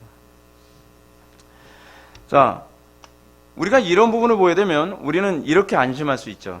뭐냐 하면 예수님이 십자가에 못 박혀 돌아가실 때 어떤가요? 여러분, 악이 완전히 왕성하고 악이 모든 걸 점령한 것처럼 보이지 않나요? 예수님은 무능해요. 수많은 군중들 중에서 아무도 예수님 편들어주는 사람이 없어요. 예수님 십자가에 못 박아라, 못 박아라, 못 박아라. 그 예수님 편에서 그렇게 따라다니던 군중들도 예수님 못 박으라고 난리도 아니에요. 핏대까지 세워가면서요. 어떤 사람 욕하고 얼굴에 침 뱉고 돌도 던지고. 자, 그리고 예수님이 십자가에 못 박혀 돌아가실 때 아무도 항변조차도 못해요. 예수님이 뭘 잘못했다고요? 왜냐하면 거기 걸렸다가 또 자기도 죽을 것 같으니까. 자, 여러분, 이런 모습을 볼 때는 어떤가요? 마치 제자들이 봤을 때 정의가 죽은 것 같이 보이지 않나요? 하나님은 과연 살아계시나? 살아계신 하나님이라면 어떻게 저렇게 죄 없으신 예수님이 십자가에 못 박히도록 그냥 방치해 놓을 수 있는 것이지? 근데 여러분, 그때는 과연 하나님이 안 계신 건가요? 근데요, 여러분, 섭리를 깨닫게 될 때 어둠이 가득한 그 순간도 하나님의 선하심이 조금도 약화되지 않았다는 사실이에요. 여러분, 제가 왜 이 어려운 섭리라는 교리를 가지고서 제가 여러분한테 말씀드린지 아세요? 알아요. 제가 굉장히 어려운 주제를 가지고 제가 설교를 준비하고 왔다는 거 알아요. 그런데요, 우리가 하나님을 이해하는 데 있어서 우리는 하나님의 섭리로 바라볼 줄 아는 안목이 없으면 우리는 극단에서 극단으로 치우쳐요. 자, 여러분들 뭔가 잘 되고 있으면 득이한 줄 알죠. 그것이 오히려 하나님께서 그 사람들을 심판하기 위한 과정일 수도 있어요. 또 우리는 모든 것이 잘못돼 가고 있어, 이건 끝난 거야 라고 생각하는 그 과정이 오히려 하나님께서 더 잘되게 하기 위한 하나의 과정으로 주실 수도 있어요. 여러분들 알고 계신 것처럼 우리나라 한동안 좀 개판이었잖아요. 뭐 촛불 들고 뭐 난리치고 뭐 정의는 어디 갔는가? 예? 마치 정의는 없는 것 같고 소위 좌익들의 세상이 된 것 같고. 근데 여러분 그때 어떻게 생각했나요? 저는 하나님께서 또 선하게 역사하시겠지. 그러면서 우리는 여러분 여기서 오해하지 마세요. 선하게 역사하시겠지 해서 팔짱 끼고 아무 일도 안 하면 이건 낙관론이에요. 이건 신앙이 아니에요. 우리가 내가 해야 될 일이 무엇인가, 내가 무엇을 해야 될 것인가를 고민하고 여러분들이 목사님처럼 열심히 뛰는 것이, 그것이 바로 예정을 바르게 이해한 모습이죠. 근데 보세요. 또 어떤 일이 벌어지죠? 이 과정을 통해 사람들이 각성되기 시작하죠. 이 과정이 없었다면 사람들이 각성됐을까요? 우리가 하나님의 섭리를 알게 될 때 우리는 좀 더 폭넓게 스케일 있게 모든 걸 바라볼 수 있게 되어지는 거죠. 거기서 우리는 소망 가운데 감사할 수 있는 태도를 견지할 수 있게 됩니다. 좀 우직하고 묵직한 신앙을 가질 수 있게 되는 거죠. 마찬가지로 우리가 억울함에 빠지고 악한 자가 형통하며 기독교가 극심한 위협 가운데 빠지더라도 섭리를 바르게 이해하면 안심할 수 있게 됩니다. 저들이 득이하는 것 같지만 우리가 하나님 말씀대로 살면 결국은 우리가 승리할 거야. 그리고 이 과정이 옳기 때문에 하나님께서 주신 걸 거야. 그건 뭐예요? 현상을 보고 해석하는 게 아니에요. 하나님을 믿기 때문에 그래요. 이 세상 주관자가 마귀가 아닙니다. 여러분 혹시 프리메이슨이라고 들어봤나요? 프리메이슨 많이 들어봤죠. 프리메이슨 그 음모론이 위험한 게 뭔지 아세요? 음모론 자꾸 들어보면, 저도 옛날에 한동안 프리메이슨 음모론에 굉장히 심취했었던 적이 있었거든요. 근데 프리메이슨 음모론에 심취하면요, 세상 주관자가 프리메이슨 같아요. 그렇죠? 뭐 그런 얘기잖아요. 지금 일어나는 거 프리메이슨이 어쩌고 뭐 뒤에서 조종하는 거고 뭐. 그러면 여러분 도대체 하나님은 도대체 어디서 뭐 하고 계시는 거예요? 여러분 음모론이 굉장히 위험한 이유가 거기 있어요. 하나님의 주권이 약화돼서 보여요. 아니 그런 일이 없을 수 있다는 얘기가 아니에요. 실제로 그런 일이 벌어질 수도 있어요. 그러나 우리는 그 가운데서도 모든 것을 합력하여 선을 이루시는 주권자가 하나님이시라는 것을 믿는 관점에서 볼 수 있어야 된다는 거죠. 저는 여러분들에게 관점을 얘기하는 거예요. 관점. 자, 우리는 아실 스프롤 박사가 이 섭리의 탁월함을 이렇게 얘기했습니다. 섭리의 위대한 신비로 말미암아 만물의 초월적 통치자는 악으로부터 선을 이끌어내신다. 하나님의 위대하심이 어때요? 하나님은 악으로부터도 선을 이끌어내실 수 있다는 얘기예요. 이것이 하나님의 위대함이에요. 우리는 마치 하나님이 악 앞에서도 무능한 존재처럼 여겨질 때가 많지 않나요? 하나님 지금 뭐하고 계시나요? 뭐하고 계시겠어요? 하나님 여전히 선을 행하고 계시는 거죠. 근데 우리가 그걸 볼 줄 알아야 돼요. 여러분들이 앞으로 다방면으로 큰일을 여러분들이 하게 될 거라고 좀 믿습니다. 제가 목사님 말씀 들으면서 우리나라에 또다시 소망을 느끼게 되고, 그래 얘네들이 앞으로의 장래의 미래를 움직이게 될 것이다. 근데 저는 여러분들이 하나님에 대해서 좀 더 섭리론적 차원에서 넓게 볼 줄 아는 안목을 소유할 수 있었으면 좋겠어요. 조금 잘 된다고 우쭐하지 않고 조금 안 된다고 쉽게 낙심하는 것이 아니라, 내가 좀 안 되는 것은 나를 겸손하게 하시고 하나님께 나를 더 선하게 하시게 한 하나님의 은혜고, 내가 잘 되고 있는 그 순간엔 더 겸손해야 된다고 하는 것을 우리가 깨닫게 하시고, 그러면서 그릇이 굵어지는 거예요. 깊어지는 거죠. 조그만 성공에 우쭐하지 않고, 조그만 성공에 우쭐하는 사람의 가장 위험함이 뭔지 아세요? 그 사람들은 더 이상 발전할 수 있는 길이 끝나버린다는 거예요. 여러분, 이 위대한 섭리의 신비를 깨닫게 될 때 사도 바울이 얘기한 것처럼 항상 기뻐하라, 쉬지 말고 기도하라, 범사에 감사하라, 이는 그리스도 예수 안에서 너희를 향한 하나님의 뜻이니라 라는 이 얘기가 나옵니다. 자, 제가 아까 하던 얘기 서론 부분으로 다시 돌아갑시다. 우리는 안다는 것은 뭘 얘기하는 거라고요? 개념을 적용할 수 있게 되었다. 여러분들이 예를 들어서 수학 공식을 안다면 여러분들은 그 수학 공식을 자유자재로 활용할 수 있을 때 여러분들이 그 수학 공식을 아는 거라 했죠. 근데 여러분 놀라운 게 뭐냐면, 우리의 신앙의 선배들, 그러니까 17세기, 그러니까 16세기에 종교개혁이 일어나는데, 종교개혁이 일어나면서요, 유럽부터 시작해서 전 세계가 엄청난 변화를 경험하게 됐어요. 어떤 변화를 경험하게 됐냐면 소위 봉건군주 시대에서 민주주의라고 하는 새로운 정치 제도가 발생하기 시작을 해요. 여러분, 그 민주주의라고 하는 정치 제도는요, 종교개혁이 만든 거예요. 종교개혁 이전에는요, 개인이란 존재하지 않았어요. 종교개혁 이전에는요, 그냥 왕이 이렇게 해, 그럼 그게 법이 되는 시대였어요. 근데 종교개혁이 일어나면서 소위 그 법이 왕의 자리를 차지하기 시작을 해요. 그래서 민주주의라는 것이 생기기 시작해요. 인민민주주의를 얘기하는 게 아닙니다. 자유민주주의를 얘기하는 거예요. 그리고 또 하나 놀라운 일이 벌어지는데 자유시장경제라고 하는 것이 나오기 시작하고요. 그리고 이거 섭리교리 하나 때문에 만들어진 거예요. 그리고 이것과 아울러서 또 만들어진 것이 뭐냐면 과학이 발달했어요. 자, 제가 먼저 이것부터 얘기할게요. 그러면 경제가 어떻게, 자유시장경제라는 것이 어떻게 나오겠는가? 여러분들, 이거 공부 열심히 했을 텐데. 아담 스미스는 들어보셨나요? 아담과 하와 말고, 아담 스미스. 아담 스미스 하면 가장 먼저 떠오르는 게 뭐예요? 그렇죠. 보이지 않는 손. 보이지 않는 손이 어떤 책에 나오죠? 국부론에서 한번 나오고, 그리고 도덕감정론에서 한번 나와요. 이게 굉장히 유명하거든요. 근데 국부론 여러분 책 보시면 이렇게 두꺼운 데서 딱 한 번 나오는 얘기예요. 근데 여러분들은 아담 스미스 하게 되면은 선악과를 떠올리는 게 아니라 여러분들이 뭘 떠올려요? 보이지 않는 손을 떠올려요. 그 정도로 중요해요. 그런데 이 보이지 않는 손이 뭐냐면요, 보이지 않는 하나님의 손이에요. 원래 이 아담 스미스가 얘기하는 보이지 않는 손이라고 하는 것은 하나님의 섭리를 얘기하는 거였어요. 그러니까 이 흥미로운 점은 이 자유시장 경제 사상을 기초를 놓은 사람이 일평생 경제학이라는 걸 배워본 적이 없어요. 이 사람이요. 경제학을 배워본 사람이 없는데 이 사람이 시장 경제를 어떤 식으로 체계를 세웠냐면 이 시장 경제는 하나님이 주권적으로 움직여야만 제대로 돌아간다고 생각한 거예요. 근데 여러분, 하나님께서 경제를 움직인다는 이 주권을 딱 인정하고 나서 어떤 현상이 나타난지 아세요? 상습적으로 일어났던 기아가 없어졌어요. 여러분, 전 세계가, 여러분 유럽 같은 나라도 여러분 상습적으로 굶어 죽는 사람들이 얼마나 많은지 아세요? 자유시장 경제, 소위 보이지 않는 하나님의 손이라고 하는 이 섭리를 인정하면서, 여러분들 구글에서 한번 나중에 검색을 한번 해보세요. 지금 검색하지 말고. 여러분, God's Invisible Hand라고 한번 검색을 해보면 그냥 이게 아담 스미스하고 같이 떠요.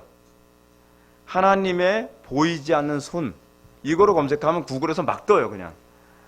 그러니까 대부분의 경제학자들은 보이지 않는, 우리는 그냥 학교에서 보이지 않는 손으로 배웠지만 실제로 이 보이지 않는 손이 하나님의 섭리를 의미한다는 것은 대부분 사람들이 다 아는 얘기예요.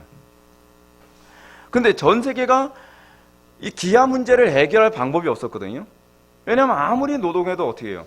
노동의 착취가 너무 심하게 일어나니까 누구는 잘 먹고 사는데 누가는 상습적으로 굶주리면서 굶어 죽는 거예요. 근데 자유시장 경제라고 하는 것을 아담 스미스, 이 종교개혁 이후에, 이 사람 스코틀랜드 사람이거든요. 그러니까 청교도예요. 그러니까 청교도의 문화권 안에서 자란 사람인데 이 사람이 이런 경제학을 내놓고 이것이 보편화되면서 상습적인 기아가 자취를 감춰요. 근데 보세요. 우리나라도 여러분 옛날에 보릿고개라는 게 있었던 거 여러분 아시죠? 네, 들어보셨나요? 보릿고개? 옛날에 보릿고개라고 하는 게 굉장히 굶주렸던 때거든요. 근데 우리나라에서 자유시장 경제를 받아들이고 나서 우리나라가 달라진 게 뭐냐면 세계 경제 10대 그 강대국 안으로 들어가게 된 거예요. 신기한 건 어느 나라든지 하나님의 섭리라는 것을 인정하면 그거 하나만 인정해도, 시장 경제는 하나님의 섭리로 돌아가는 거야 라고 하는 걸 인정을 하게 되면 어떤 현상이 나타나냐면 그냥 나라가 잘 살기 시작해요. 이건 우연이 아니에요. 여기서 제가 여러분한테 말씀드리고자 하는 것은 인류가 섭리교리 하나를 바르게 이해하는 것이 얼마나 놀라운 경제적 변화를 가져왔느냐에 관한 문제예요. 여러분, 어쩌면 여러분들 교리가 좀 딱딱하고 어렵게 느낄지 모르겠어요. 근데 여러분, 이 교리 하나가 인류의 역사를 바꾸는 교리예요, 여러분. 자, 그렇기 때문에 자본주의 시장 경제 원리를 받아들인 나라들은 기아에서 해방되고, 그리고 인간이 이 시장 경제가 인간의 본성과 어떻게 맞물려 들어가는지를 아주 체계를 잘 세웠죠. 자, 근데 문제는 뭐냐면 공산주의죠. 여러분, 공산주의나 사회주의는 어떻게 하죠? 하나님의 섭리를 거부해요. 그게 소위 공산주의나 사회주의가 들어간 나라들이 못 살게 되는 이유가 거기 있어요. 그냥 그 죄명이 뭐냐면 하나님의 섭리를 거부한 거예요. 여러분들 공산주의나 사회주의의 특징이 뭐죠? 하나님의 섭리를 인정하지 않고 무엇의 섭리를 추구하는 거죠? 인간의 섭리예요. 인간이 경제를 주무르면 잘 살 수 있고 굶주리는 사람 없고 똑같이 평등하게 잘 살 수 있다고 생각을 한 거예요. 생산과 소비와 부가 인간의 계획에 의해서 재분배되죠. 그래서 우리 뭐라 그래 이걸? 계획경제라 그러죠. 계획경제. 갑자기 분위기가 좀 이상하죠. 무슨 경제학. 근데 이거 굉장히 중요한 얘기예요. 왜냐하면 여러분들이 학교에서 배우고 있는 상당수의 모든 학문들이 사실은 종교개혁에 의해서 주어진 거예요. 여러분 그렇기 때문에 어저께 이정훈 교수님 강의하셨죠? 종교개혁을 모르면 여러분 유럽을 알 수가 없어요. 우리는 종교개혁자들이 종교만 개혁한 사람으로 알고 있죠. 그렇지 않습니다. 그건 여러분들이 개혁자들을 잘못 알고 있는 거예요. 종교개혁자들은요, 정치를 개혁을 했고, 경제를 개혁했고, 사회를 개혁했고, 문화를 개혁했고, 유럽 전체 근본적인 모든 것을 다 개혁을 했어요. 근데 그 개혁의 주체가 어디 있냐면 신앙의 개혁이었어요. 왜냐하면 그 신앙이 이 모든 것을 바라보는 관점을 다 뒤바꿔 놓기 때문에 그런 거죠. 그렇기 때문에 여러분 이런 이 계획경제 논리를 보게 되면 어때요? 여러분 우리가 생각했을 때 그러지 않나요? 보이지 않는 손, 그 미신 같은 거 그런 거 믿지 말고 인간이 노동을 하게 되면 다 끌어들여서 중앙에서 공동 분배하면 다 잘 살 것 같잖아요. 어디를 가나 그것이 잘 먹혀 들어갈 거라고 생각을 했죠. 근데 점점 시간이 지나면서 어떤 현상이 나타납니까? 점점 망해가요. 소련 쫄딱 망했잖아요. 지금 러시아가 됐고 지금 중국도 좀 쫄딱 망해가잖아요. 공산주의나 사회주의를 해서 된 나라들이 없어요. 이유가 뭐라고요? 하나님의 섭리를 인정하지 않기 때문이에요. 신앙의 문제예요. 신앙의 문제. 근데 우리는 이게 얼마나 중요한 문제인지 너무 깨닫지 못했죠. 자, 제가 여러분한테 이렇게 말씀드릴게요. 이들의 위대함이 어딘지 아세요? 이들은 섭리라는 교리를요, 경제학으로 녹여낼 줄 아는 사람이었어요. 이게 바로 개념이 있다는 얘기예요. 여러분들 신앙을 여러분들 친구들과의 관계에서 녹여낼 줄 아나요? 신앙은요, 교회 열심히 다니는 게 신앙이 아니에요. 저는 그런 인간들한테 아주 질린 게 한두 번이 아니에요. 교회도 열심히 다니고 헌금도 열심히 하고 봉사도 많이 하는데 인간관계에서 신앙을 녹여낼 줄 모르는 거예요. 가족들과의 관계 안에서, 자녀들과의 관계 안에서, 형제간의 관계에서 녹여낼 줄 모르는 거예요. 그래서 난 신앙이 좋대요. 누가 좋대? 좋다는 것에 대한 기준이 뭐야 도대체? 신앙이 좋다는 게. 그렇지 않나요? 신앙이 좋다는 것은요, 여러분들의 하나님과의 관계를 삶의 모든 영역에서 녹여낼 줄 안다는 얘기예요. 근데 개혁자들은 그걸 할 줄 알았어요. 그냥 강단에서 그냥 섭리는 이런 거야 라고 막 떠들어대기만 한 것이 아니라, 그래서 그러면 이 섭리가 나의 경제활동엔 어떻게 녹여내야 될까? 여러분 제가 이런 얘기를 해볼게요. 저는 섭리를 믿어요. 그래서 저는요, 제가 목회를 하면서 지금 김두식 목사님도 그렇게 하시는 모습 보면서 제가 굉장히 감명을 많이 받았는데, 저는 성경대로 목회해서 절대로 교회 망한다고 생각 안 해요. 우리 교회 독하게 하거든요. 우리 교회는 새신자 들어오는 것도 다 걸러서 받아요. 걸러서 받기 때문에 신앙생활 흐리멍텅하게 할 것 같다 그러면 일단은 한 4주 정도 이제 오전 예배, 오후 예배를 빠지지 않고 잘 예배하면 그 다음에 한 8주 정도 새신자 예비교육 받겠냐고 물어봐요. 받겠다 그러면 오케이. 그러면서 새신자 예비교육을 시작을 해요. 새신자 예비교육을 딱 하고 난 다음에 그 다음에 그걸 끝나지 않고 신앙 문답을 해요. 앉혀놓고 안수 집사님들하고 저하고 같이 신앙생활. 예수 왜 믿는 건데? 부터 시작해서 그런 질문 한 번도 받아요. 막 당황해요. 그래서 나중에는 이런 얘기까지 해요. 그 정치관이 어때? 저 왼쪽인데요. 저거 할 수 있겠어? 그래서 우리 교회는 오른쪽인데 우리 교회는 그냥 보수야 그냥. 예. 그냥 노골적으로 얘기를 해요. 예. 노골적으로 얘기하는데 글쎄요 고민하려면 뭐 들어오는 거 좀 뒤로 미루든지. 그럼 여러분 교회가 그런 성장 안 할 것 같죠? 그렇지 않아요. 이거 주관하시는 분이 하나님이시거든요. 올 사람 안 와서 와요. 그리고 재밌는 게 뭐냐면 어떤 사람 오면 그냥 보수로 바뀌어요. 예. 사고가 그냥 바뀌어요, 그냥. 예. 그런 사람들이 상당히 많아요. 오리지널 그 전라도 분 왔는데 그냥 그날로 그냥 정치관이 반으로 바뀌어요. 반대로요. 예. 왜냐하면 하나님의 주권에 맡기는 거예요. 목회는 내가 하는 것이 아니라 하나님의 뜻, 하나님이 하시는 것이다. 단 전제가 있죠. 내가 성경대로 목회한다면 절대로 망하게 하지 않을 것이다. 그게 제가 섭리를 적용한 방식이거든요. 여러분들이 섭리를 제대로 적용하지 못하면 여러분 성경대로 살다가 직장에 잘리면 어떻게 할 거예요? 잘리면 안 되죠. 아니, 안 되는 건 아는데 잘리면 어떻게 할 거냐는 말이에요. 우리 교회 집사님들은 그런 사고를 가지고 해요. 성경대로 사업을 하다 망하면 내 사명은 여기까지. 그 우리 교회 집사님들이 다 그렇게 생각해요. 저도 이렇게 목회하다가 망하면 내 사명은 여기까지. 그 하나님 주권을 인정하는 거예요. 여러분 거기서 안 믿는 사람들이 감동받지 않나요? 눈치 안 보거든요. 우리 교회 집사님들 주일 성수하는 것 때문에 고객 많이 잃어도 점점 커져요, 사업장이. 여러분 그 인천에 가면 여러분 발로라고 있습니다. 들어보셨나요? 발로? 그 커피숍 이름인데 발로. 그 뷰티 인사이트라고 하는 영화 그 배경인 곳이거든요. 그 우리 교회 집사님 운영하는 그 커피숍이에요. 근데 그 집사님 완전히 그 신용불량자였거든요. 신용불량자인데 빚더미에 앉아서 시작을 했는데 무조건 주일 성수한다는 거예요. 주일날 무조건 문 닫아요. 커피숍 주일날 문 닫는 거 자살행위 아닌가요? 그렇죠? 근데 우리는 믿는다는 거예요. 하나님께서 우리가 성실하게 하나님 말씀대로 살면 하나님께서 복을 주실 줄 믿습니다. 생각을 하는 거죠. 그랬더니 우리는 주일 성수를 철저히 했는데 점점 방송국에서 찾아와요. 뷰티 인사이드에서 한번 영화 찍고 영화는 쫄딱 망했는데 회사는 성공, 딱 올라왔어요. 얼마나 감사한지. 그 이후로 무슨 아이돌 그룹들이 다 거기 와서 뮤직비디오 다 찍어요. 그래서 거의 매주마다 거의 그 아이돌 그룹들이 와서 뮤직비디오 찍고 그러거든요.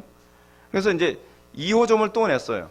근데 한 번은 제가 이제 집사님한테 간증을 들었는데, 제주도에서 발로 2호점을 내고 싶다는 거예요. 발로 2호점을 내는데, 그거 허락해달라는 거예요. 그래서 허락해주는데 전제가 있다. 이 약속은 지켜야 된다. 그러면 내주겠다. 뭐냐? 했더니 주일 성수해야 된다. 주일날 문 열면 절대로 안 내준다는 거예요. 근데 그건 안 되죠. 안 되긴 뭐 안 돼요. 절대로 안 내주는 거예요. 그래서 얼마를 이익 볼 거를 못 받냐면 3억인가 6억인가 하여간 엄청난 액수를 그냥 이익 볼 수 있는데 무조건 포기하는 거예요. 근데 영향력은 점점 강해져가요. 점점요. 왜 그런지 아세요? 세상 주관자가 하나님이시라는 걸 믿기 때문에 그래요. 그게 섭리를 믿는 하나님 백성들의 이 배짱이에요. 여러분 그 정도 배짱 없이 어떻게 우리가 이 땅에서 믿음의 선한 싸움을 싸우나요? 예? 저는 하나님의 말씀대로 살면 망하지 않는다고 좀 믿어요. 우리 교회 성도들도 믿는 것 같아요. 예, 얼마나 감사한지. 저 혼자 망할 수는 없으니까 같이 망하자. 그러니까 다들 엄청 잘 따라와요. 여러분 러셀 코크가 이렇게 얘기합니다. 사회주의나 공산주의는 신봉자들에게 지상의 낙원을 약속하는 정치적 종교에 불과하다. 여러분들이 사회주의나 공산주의가 얼마나 위험한지 아세요? 그거는 정치적 종교예요. 우리는 그걸 철학이라고 생각하죠. 그렇지 않습니다. 사이비 이단 종교 같은 거예요. 근데 이 대한민국 전체가 그 사이비 이단 종교와 같은 사고방식에 지배를 받는 거죠. 여러분 우리가 지금 싸우는 싸움은요, 지성의 싸움이 아니라 종교전쟁이에요. 누가 더 확신을 갖냐에 대한 싸움이에요. 제가 여러분한테 던지고 싶은 질문이 그거예요. 여러분 하나님 말씀대로 살면 승리할 수 있을까를 여러분 확신하나요? 여러분 비성경적으로 살아가면서 거짓말하고 사기치면서 자기가 성공할 수 있다고 믿는 사람들의 그 확신과 여러분들이 성경대로 정직하게 거룩하게 성결하게 살면서 내가 승리할 수 있다고 하는 이 믿음의 대립이에요. 여러분들이 여기서 확신을 갖지 못한다고 한다면 여러분 배운 지식 가지고 뭐 하겠어요? 사기치겠어요? 그렇잖아요. 저는 이 땅의 싸움은 확신에 대한 싸움이라고 생각합니다. 자, 저는 오늘날 유럽이나 미국 같은 선진 문명을 가진 나라들이 지금과 같은 번영을 누리게 된 것은 종교개혁이 가져다준 선물이라고 제가 여러분들한테 말씀드렸습니다. 왜냐하면 이런 나라들은 한결같이 경제 원리에 있어서는 하나님의 섭리를 믿었고, 국가관에서는요, 에드먼드 버크가 얘기하는 것처럼 국가는 하나님의 섭리가 만들어낸 창조물이라고 믿었어요. 자, 여러분들 대부분의 우리나라 아이들은요, 국가는 하나님이 섭리에 의해서 만들어낸 창조물이라고 믿지 않습니다. 루소가 얘기하는 것처럼 뭐라고 생각하냐 하면 사회 계약의 결과로 생각하는 거예요. 그러니까 민중들과 그리고 권력자들이 계약 하에서 국가가 형성됐다고 생각을 하는 거예요. 그러니까 국가를 여러분 문 닫으려면 어떻게 하죠? 계약 파기. 나 더 이상 계약 안 할래. 그게 뭐예요? 혁명이에요. 소위 혁명을 추구한다는 사람들은요, 소위 이 세상, 그러니까 국가가 하나님의 창조의 결과라고 보질 않는 거예요. 근데 우리는 그렇게 보지 않아요. 마치 가정이 하나님의 섭리에 의해서 만들어진 창조물인 것처럼 국가도 하나님의 섭리에 의해서 만들어진 섭리라고 믿는 겁니다. 자, 우리는 소위 이 경제 원리가 어디에서 나오는가, 요거 하나만 잠깐 좀 얘기하고서 다른 얘기로 좀 넘어갈까요? 여러분 이런 얘기 많이 들었죠? 천직이란 얘기. 여러분 신앙생활, 여러분들 직장에서 여러분들의 직업은 뭔가요? 하나님께서 주신 천직이라고 믿는 그 믿음 때문에 오늘날 유럽이라고 나라가 소위 장인이 생기고 그리고 자본주의 정신이 나오게 됐습니다. 그러니까 생존을 위해서 또는 돈벌이를 위해서 직장 생활하는 게 아니에요. 하나님께 대한 봉사로 위해서 직장 생활하는 거예요. 여러분 한번 이렇게 생각해 보세요. 전 목사입니다. 근데 목사인 제가 돈벌이를 위해서 여러분들 앉혀놓고 설교를 한다고 생각하면 여러분들 어떻게 보시겠어요? 저런 트래시 같은 인간 다 있네. 여러분 그렇게 보지 않겠어요? 근데 왜 목사만 그래야 돼요? 여러분들은 직업을 왜 그렇게 생각하면 안 되는 거죠? 만인 제사장의 원리가 그거예요. 하나님께 대한 봉사로서의 직업이에요. 우리 교회 성도들이 하는 것처럼 우리 교회 성도들이 카페를 운영하지만 철저히 성경적으로 하는 거예요. 하나님께 대한 봉사로서. 그게 종교개혁이 가져다 직업에 대한 의식의 변화였어요. 그것이 오늘날 유럽 같은 또는 미국 같은 엄청난 이 나라가 되게 만든 거죠. 저는 여러분들이 이런 의식을 가지고 컸으면 좋겠어요. 그리고 이런 의식이 여러분들에게 무르익어서 나중에 여러분들이 직업을 갖게 됐을 때 내가 하나님께 대한 봉사로서의 직업을 생각하게 되어야 된다는 거죠. 그래서 한 가지 또 얘기합시다. 보수 정치관입니다. 상당수 사람들은 교회에서 정치에 관여하는 거 정경지지 않다고 생각하죠. 그래서 정교분리 많이 얘기하죠. 어저께 혹시 이종훈 교수님이 정교분리에 대해서 말씀하셨나요? 안 하셨죠? 정교분리는요, 교회가 국가 정치에 관심 가지면 안 된다는 얘기가 아니에요. 국가가 종교에 대해서 관여하면 안 된다는 얘기예요. 근데 지금 우리나라는 어떻죠? 국가가 종교에 대해서 관여하죠. 근데 이게 정교분리를 해치는 거예요. 정교분리가 처음 나오게 된 건 신앙의 자유 때문에 나온 거예요. 국가가 신앙을 억압할 수 있다는 얘기가 아니라 오히려 신앙이 국가의 정치에 대해서 오히려 관심을 갖고 움직일 수 있다는 적극적인 차원에서 그걸 얘기하는 거예요. 여러분, 우리가 정치에 무관심하면 그 영역은 누구의 세상이 되죠? 마귀의 세상이 되는 거죠. 여러분, 대부분의 모든 종교가 정치에 관심 갖고 있다는 거 알고 계세요? 이슬람도 정치에 관심 갖고 있고요. 불교도 정치에 관심 갖고 있고요. 천주교도 정치에 관심 갖고 있어요. 그 사람들은 알아요. 정치를 장악하면 이 땅은 자기네들 세상 될 수 있다는 거 알아요. 정치를 장악해서 뭐 하죠? 종교박해법 만들면 여러분 다 죽는 거예요. 그렇지 않나요? 그러니까 자꾸 여러분들이 그런 거죠. 정치에 관심 갖는 건 그거는 정교 분리야. 그건 불리한 거죠, 우리한테. 이거 조크인데 못 알아듣네. 네, 하여간. 자, 우리가 그렇기 때문에 여러분들이 성경적인 정치관을 배워야만 합니다. 그리스도인들은 세상 사람들과 다른 성경적인 정치관으로 정치를 해석할 수 있어야 되죠. 그렇지 않으면 신자가 정치에 참여하거나 정치를 해석하는데 구별됨이 없죠. 여러분들이 정치관을 교회에서 안 배우면 그러면 여러분 성경적 정치관을 누가 가르쳐주죠? 학교에서 가르쳐주나요? 안 가르쳐주죠. 여러분들 학교에서 그러니까 이 학교 말고 다른 학교. 예. 공교육에서는 여러분 성경적 정치관 안 가르칩니다. 그 제가 이제 우리 교회 아이들한테는 제가 성경적 정치관을 가르쳐요. 성경적 정치관을 가르치면서 러셀 커크, 에드먼드 버크 뭐 이런 사람들 이제 이름을 거론해 가면서 성경적 정치관에 대해서 같이 토론도 하고 이제 그러죠. 근데 여러분 이 미국과 영국의 정치관이 어디서 나왔냐면 이것도요. 칼빈주의에서 나온 거예요. 그러니까 여러분들이 기독교 교리를 이제 정치로 녹여내는 그런 부분을 봐야 되는 거죠. 프랑스의 유명한 정치학자 토크빌이 영국과 미국을 가봤더니 그 나라만 제대로 된 민주주의 정치를 하고 있더라는 거예요. 근데 왜 그것이 가능한가? 그 알게 된 이유가 뭐냐면 교회의 역할이었다는 거예요. 교회가 하나님의 섭리를 믿고 교회가 성경대로 살아가니까 민주주의가 되더라는 거예요. 여러분 이거 기억하셔야 돼요.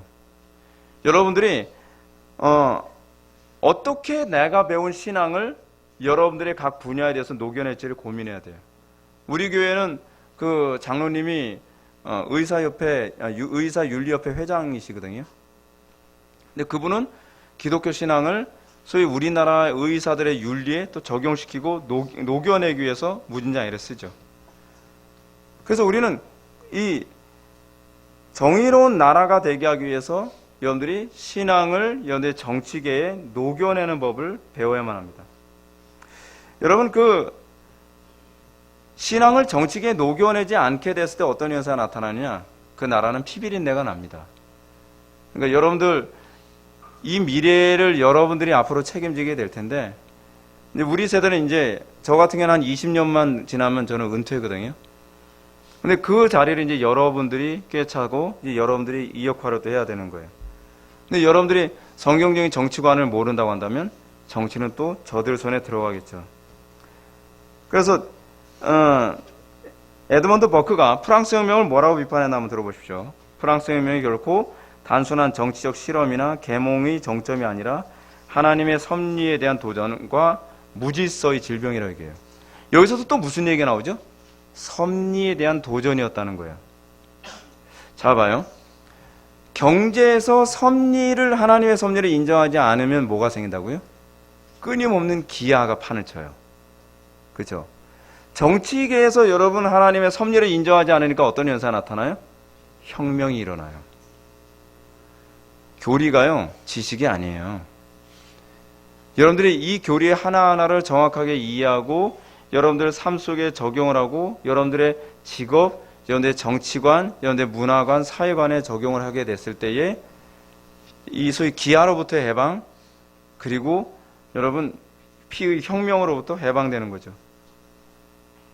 여러분 이게 이제 과학에 적용하면 어떻게 되는지 아세요? 과학이 발달하게 돼요. 여러분 과학이요, 이게 종교개혁 이후 때서부터 과학이 발달하기 시작한 겁니다. 종교개혁 이전에는 과학이 발달하지 않았어요. 여러분들 그 코페르니쿠스나 갈릴레오가 그래도 지구는 돈다, 뭐 그런 거 돌아버리겠네 그러면서 나갔잖아요. 예. 근데 여러분 갈릴레오 코페르니쿠스가 이 소위 그 지동설을 주장하면서 핍박을 받았던 게 여러분 종교가 핍박한 게 아닙니다. 우리가 잘못 알고 있는 게 그거예요. 여러분 학교에서 우린 그렇게 배우지 않나요? 종교와 뭐 과학의 대립이었다.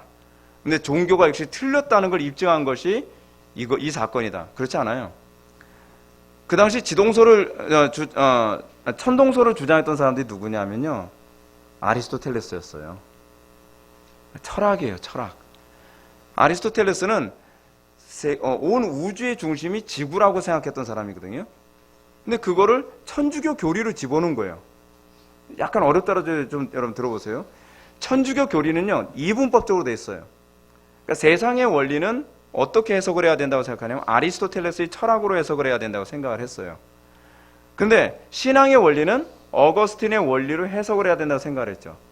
근데 천동설이다 지동설이다 여러분 이거 얘기하는 건 뭐로 해석을 해야 되겠어요? 그럼요, 아리스토텔레스주의 철학으로 해석을 할 수밖에 없었던 거예요. 그러다 보니까 여러분 이 지동설이 틀렸다라고 얘기한 건 신앙이 아니었어요. 근데 종교개혁이 일어나면서 이걸 다시 인정하기 시작을 합니다. 네. 그러면서 소위 이 사회가 하나님의 말씀에 의해서 개혁되기 시작하는 거예요. 다리 좀 내렸으면 좋겠다. 거슬린다. 우리 교회에서는 있을 수가 없어요. 우리 교회에서는 모자 쓰면 모자 벗으라 그래요. 새신자든 뭐였든. 그래, 그 맨소매 입고 왔다 그러면 다음부터는 입고 오지 말라고 경고합니다. 그리고 다리 포개면 어른이든 학생들이건 야단을 쳐요. 그게 우리 교회 분위기예요. 예. 그게 예배예요. 예배가 뭔지 알아요? 하나님께 대한 존경이에요. 여러분들이 예배를 몰라. 예배가 뭔지 모르니까 여러분들이 표정이 마음에 안 들면 대번에 달라지는 거예요. 있을 수가 없어요, 그거는. 미래는 어떤 사람이 주도하는지 알아요? 하나님 두려워하는 사람이 주도하는 거예요. 제가 여러분들한테 상당히 기대를 많이 해요.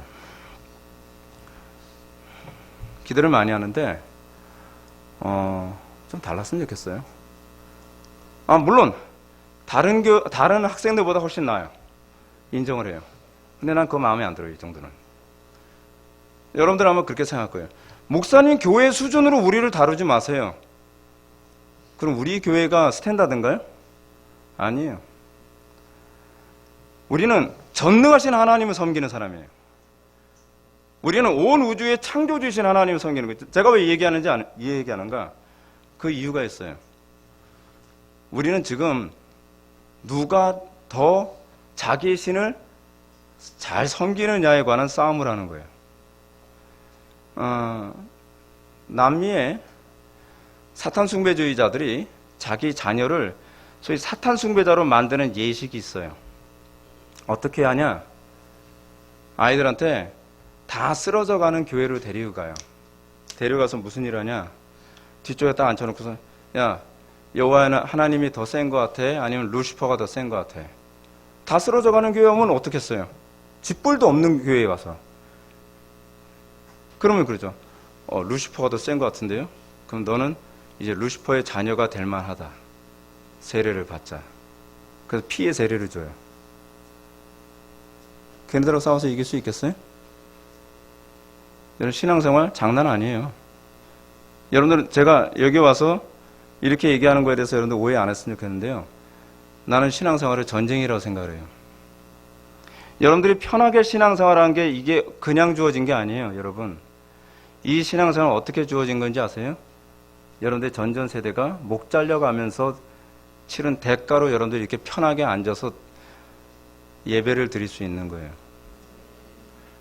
신앙이란 대가를 치르고서 다음 세대로 전수되는 거예요. 저는 이 신앙을 힘들게 전수를 받았어요. 그리고 지금도 우리가 모르는 어느 지역에서는 하루에도 수십 명씩 수백 명씩 목이 잘려가면서 그 신앙을 지키려고 아우성되고 있어요. 다음 세대가 우리가 이 악한 세대와 싸워서 이기려면 이 정도 가지고 안 돼요, 여러분. 여러분들은 어때요? 저는 여러분들에게 제가 왜 이렇게 말씀드리냐? 여러분들 신앙에 대해서 자부심 갖지 말라고요. 이 정도 가지고 안 돼요. 훌륭해요. 근데 여러분들이 가장 훌륭한 건 아니에요. 아시겠어요? 더 훌륭한 신앙생활에 대해서 관심을 가지라는 거예요. 여러분들이 가장 교만해질 때가 어떤 때인지 아세요? 이 정도면 됐지. 나보다 더 잘난 사람 있으면 나와보라 그래. 그냥 끝난 거예요. 더 이상 배울 수 있는 능력을 잃어버린 거예요. 어떨 때 배우기 시작하냐? 내가 부족하다는 걸 자각할 때예요.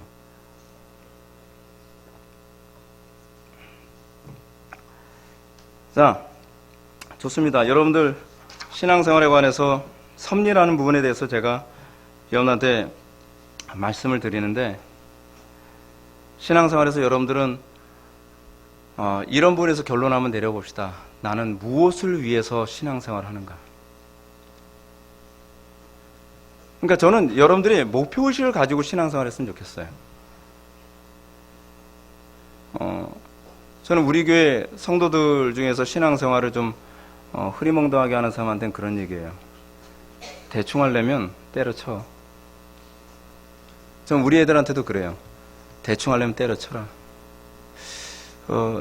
신앙생활은요, 우리 교회는 여러분들 우리 교회 사이트 들어와 본 사람이 있는지 모르겠지만 우리 교회는 강대상 뒤에 뭐라고 써 있냐면 여호와를 경외하라 라고 이렇게 써놔요. 근데 그는 그냥 폼으로 써놓지는 않아요. 실제로 여호와를 경외하지 않는 예배 태도를 취하는 사람들에 대해서는 저는 굉장히 엄격하게 돼요.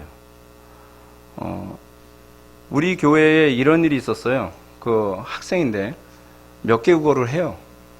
똑똑한 애예요. 제 고등학교 후배인데 예배 시간에 엎드려 자요. 그러면 제가 그래요. 고개 들어. 고개 들어 자식아. 어디서 엎드려 자. 어이씨 그래요. 어이씨야. 걔가 중학교 때 처음 저를 만났는데 저와 같이 이제 우리 교회에서 단체로 이제 수련회를 간다고 엄마 따라서 왔어요. 그래서 제가 이제 자 출발하니까 기도하자. 그래서 참 문 열고서 기도하는데 걔는 기도라는 쳐다봐요. 그래서 야, 기도해라. 기도해라. 중학생애가 벌써 이렇게 약간 삐딱선을 탄 거예요. 그래서 그래 일단 가자. 그래서 이제 수련회 갔어요. 수련회 갔는데 첫날 때 그냥 걔는 오리지널 까놓고 엎드려서 자는 거예요.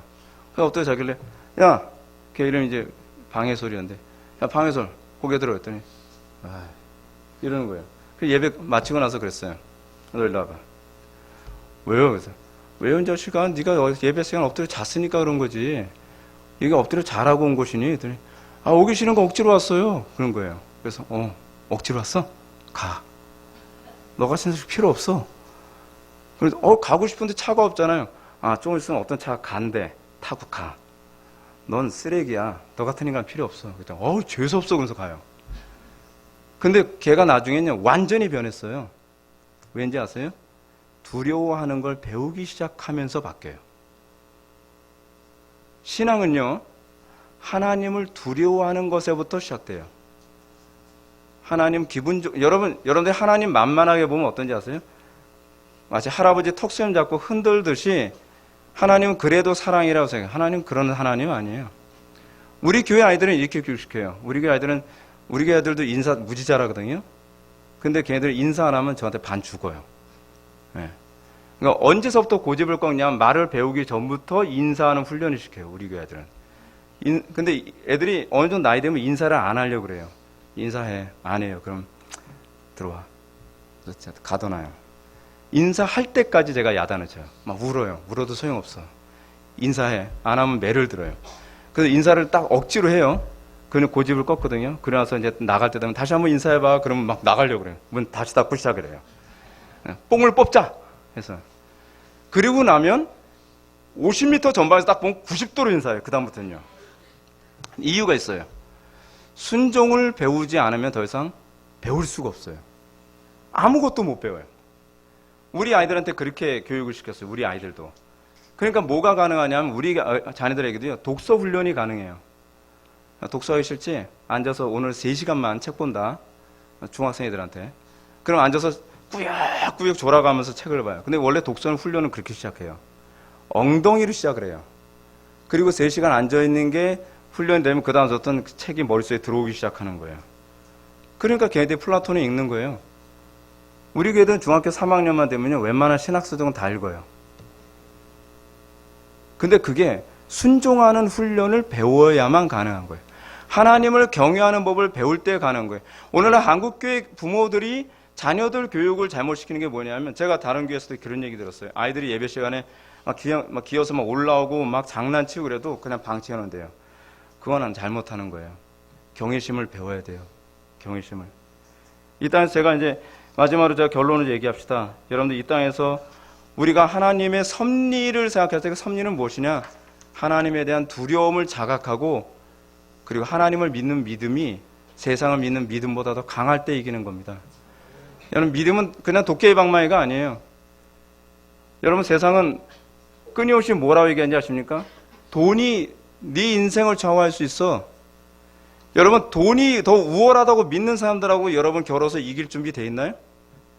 또는 권력이 더 우월하다고 생각하는 사람들 앞에서 굴복하지 않고 여러분 이길 준비 돼 있나요?